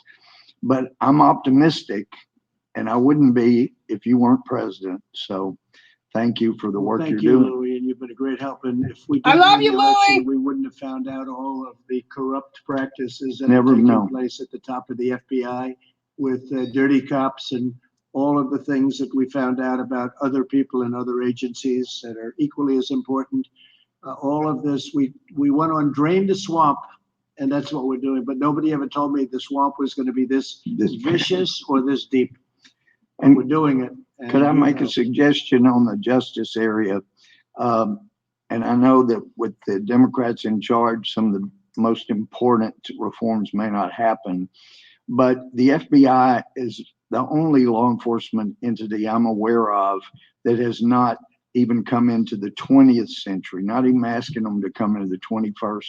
Everybody else does videotapes and audio tapes, and the FBI interviews witnesses and goes back and records their own notes of what they want to say a witness said, and then it's easily changed. And we need to bring them into the 20th century where they start at least doing some audio recordings so they can't change them. So that's one of the lessons we have seen from what's happened in their effort to create a coup. And not only do they not record, but they write their notes. And then when the notes are bad for them, they go and change them months later. This is a corrupt deal that's been going on. Yep. And we caught them cold. And now we have to see what happens. But Bill Barr has done a great job. He's a strong guy and he's done a great job, and not easy. He's fighting a lot of fights, but he really has been great and we appreciate it. But you're right about that. I said, well, I'd like to hear a tape of what the interview was. And they said, well, no, it was just, and they write it out like scribble. Yeah. It's crazy. And then they change it. And they change signatures. They change everything. So we don't have the old one. It's one of the most incredible things, isn't it? Huh? Yeah. Thank you very much. Thank you. Appreciate it. Most Well, powerful guy. Dan, I say Dan, most powerful man. I just want to thank everybody in this room for the past 3.5 years for supporting our president and the administration and everything you've done. This man goes 18, 20 hours a day. As many of you know, he's the most transparent president in history. He's the most accessible too. There's nobody in this room that can't call or get through to him, mornings, evenings, midday. But we love you all, and thank you so much on behalf of everybody here in the White House for everything that you've done supporting our president. It means the world. Thank you. And what a job he's done too, right, Mark? He's been amazing, and he does it himself. I remember when I was running Crooked, Hillary had 28 people. I had Dan, and Dan blew them away. It wasn't even a contest. And we have now, I guess, 6 different sites, platforms, and we have numbers that these people don't have. They don't even come close to it. So when they write false stories, we can go around them. And it's very important to be, who needs it? I wish we didn't need it. But unfortunately, we have to do that. We have to have that because we don't get an honest press. Please, I'll tell you, Gates, you've been something. He's out there, Devin, right? He's out there fighting. Thank you, Go Mr. ahead, President. Matt. Your team is here. We're ready to work, and we are inspired by our president. I have observed your willingness to work with anyone. I saw the Democrat governor of New Jersey categorize the administration's response as extremely responsive.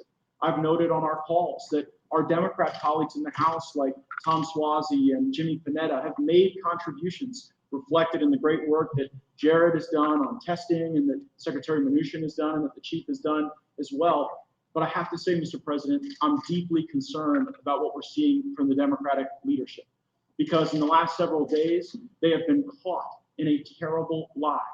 Not only was there no collusion, we now know that the leaders of the Democratic Party knew that there was no collusion at the beginning and willingly lied to the American people anyway.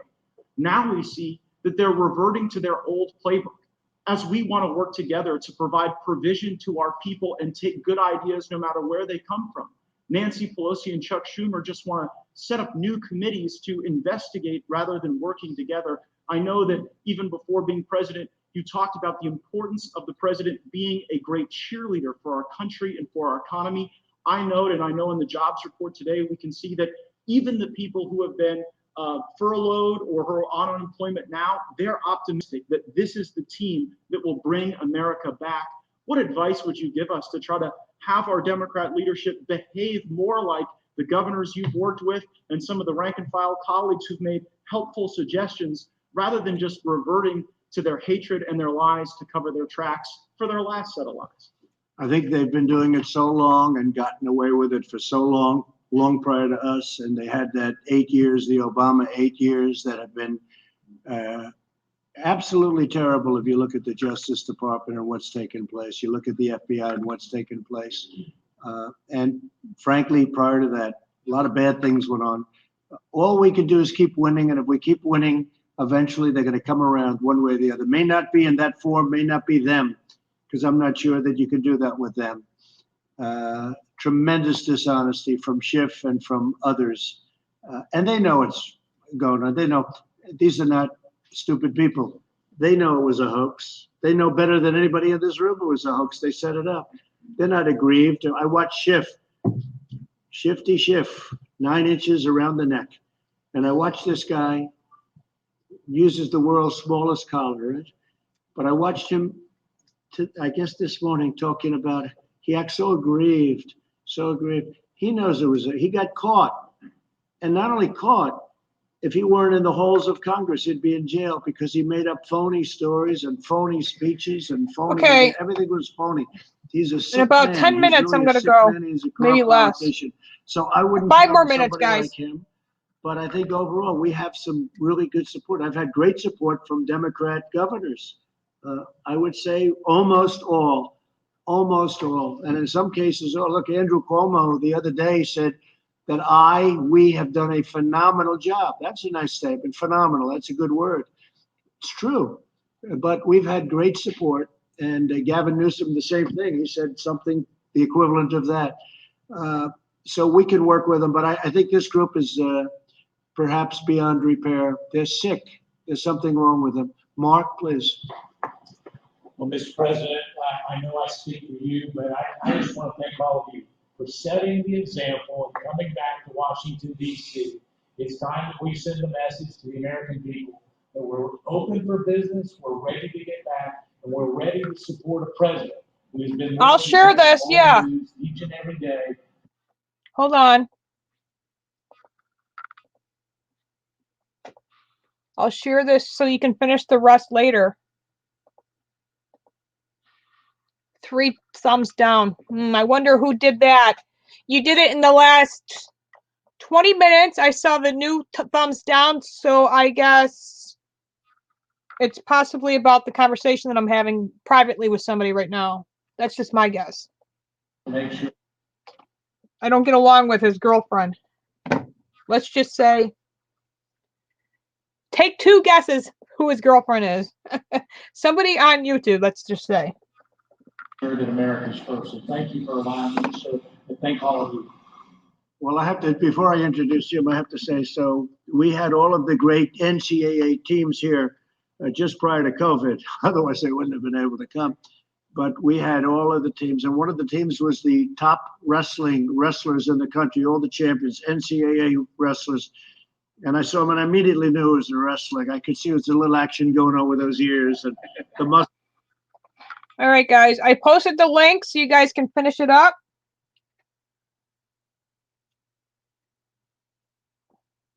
Hold on.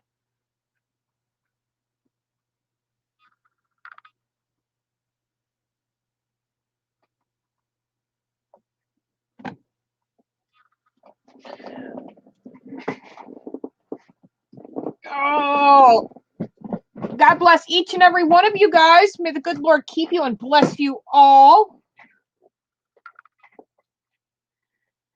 I have to go help my kids. Like I said, it's getting late, and I got to help them with a science thing. John Oliver? John Oliver. Let me see if I can find that. Is he on YouTube?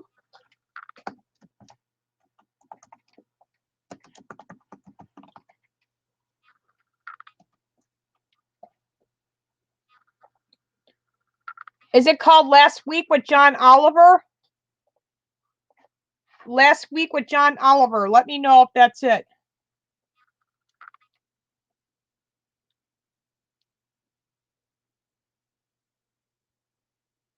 You have proof, I'm sure. Posted the link for anyone would like to watch the rest. Okay, did that. That's me. But yeah, John Oliver. I'll have to check that out. Definitely. Now we have 7 people in here and I'm getting ready to leave. Sorry, guys. I don't mean to disrespect you in any way. Let me see if I can post my channel. in the chat, and you guys can keep an eye on when I go live. I appreciate it. If you're not subscribed to my channel, please subscribe to my channel.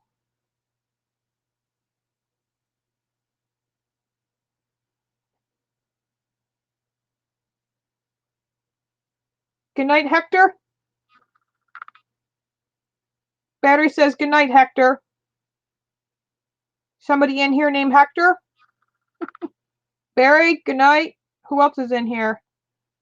It says only 4 people are in here. Good night, Barry. All right, Barry and Battery. That's all I can see. Whoever's in here. So that possibly means 2 people who, might not want to chat, or maybe they're shy. Maybe they're a troll. Maybe they're a stalker. Who knows? Whatever. Have a wonderful night. Good night, each and every one of you. Again, may the good Lord bless you and keep you all. And we'll talk to you guys soon. God bless.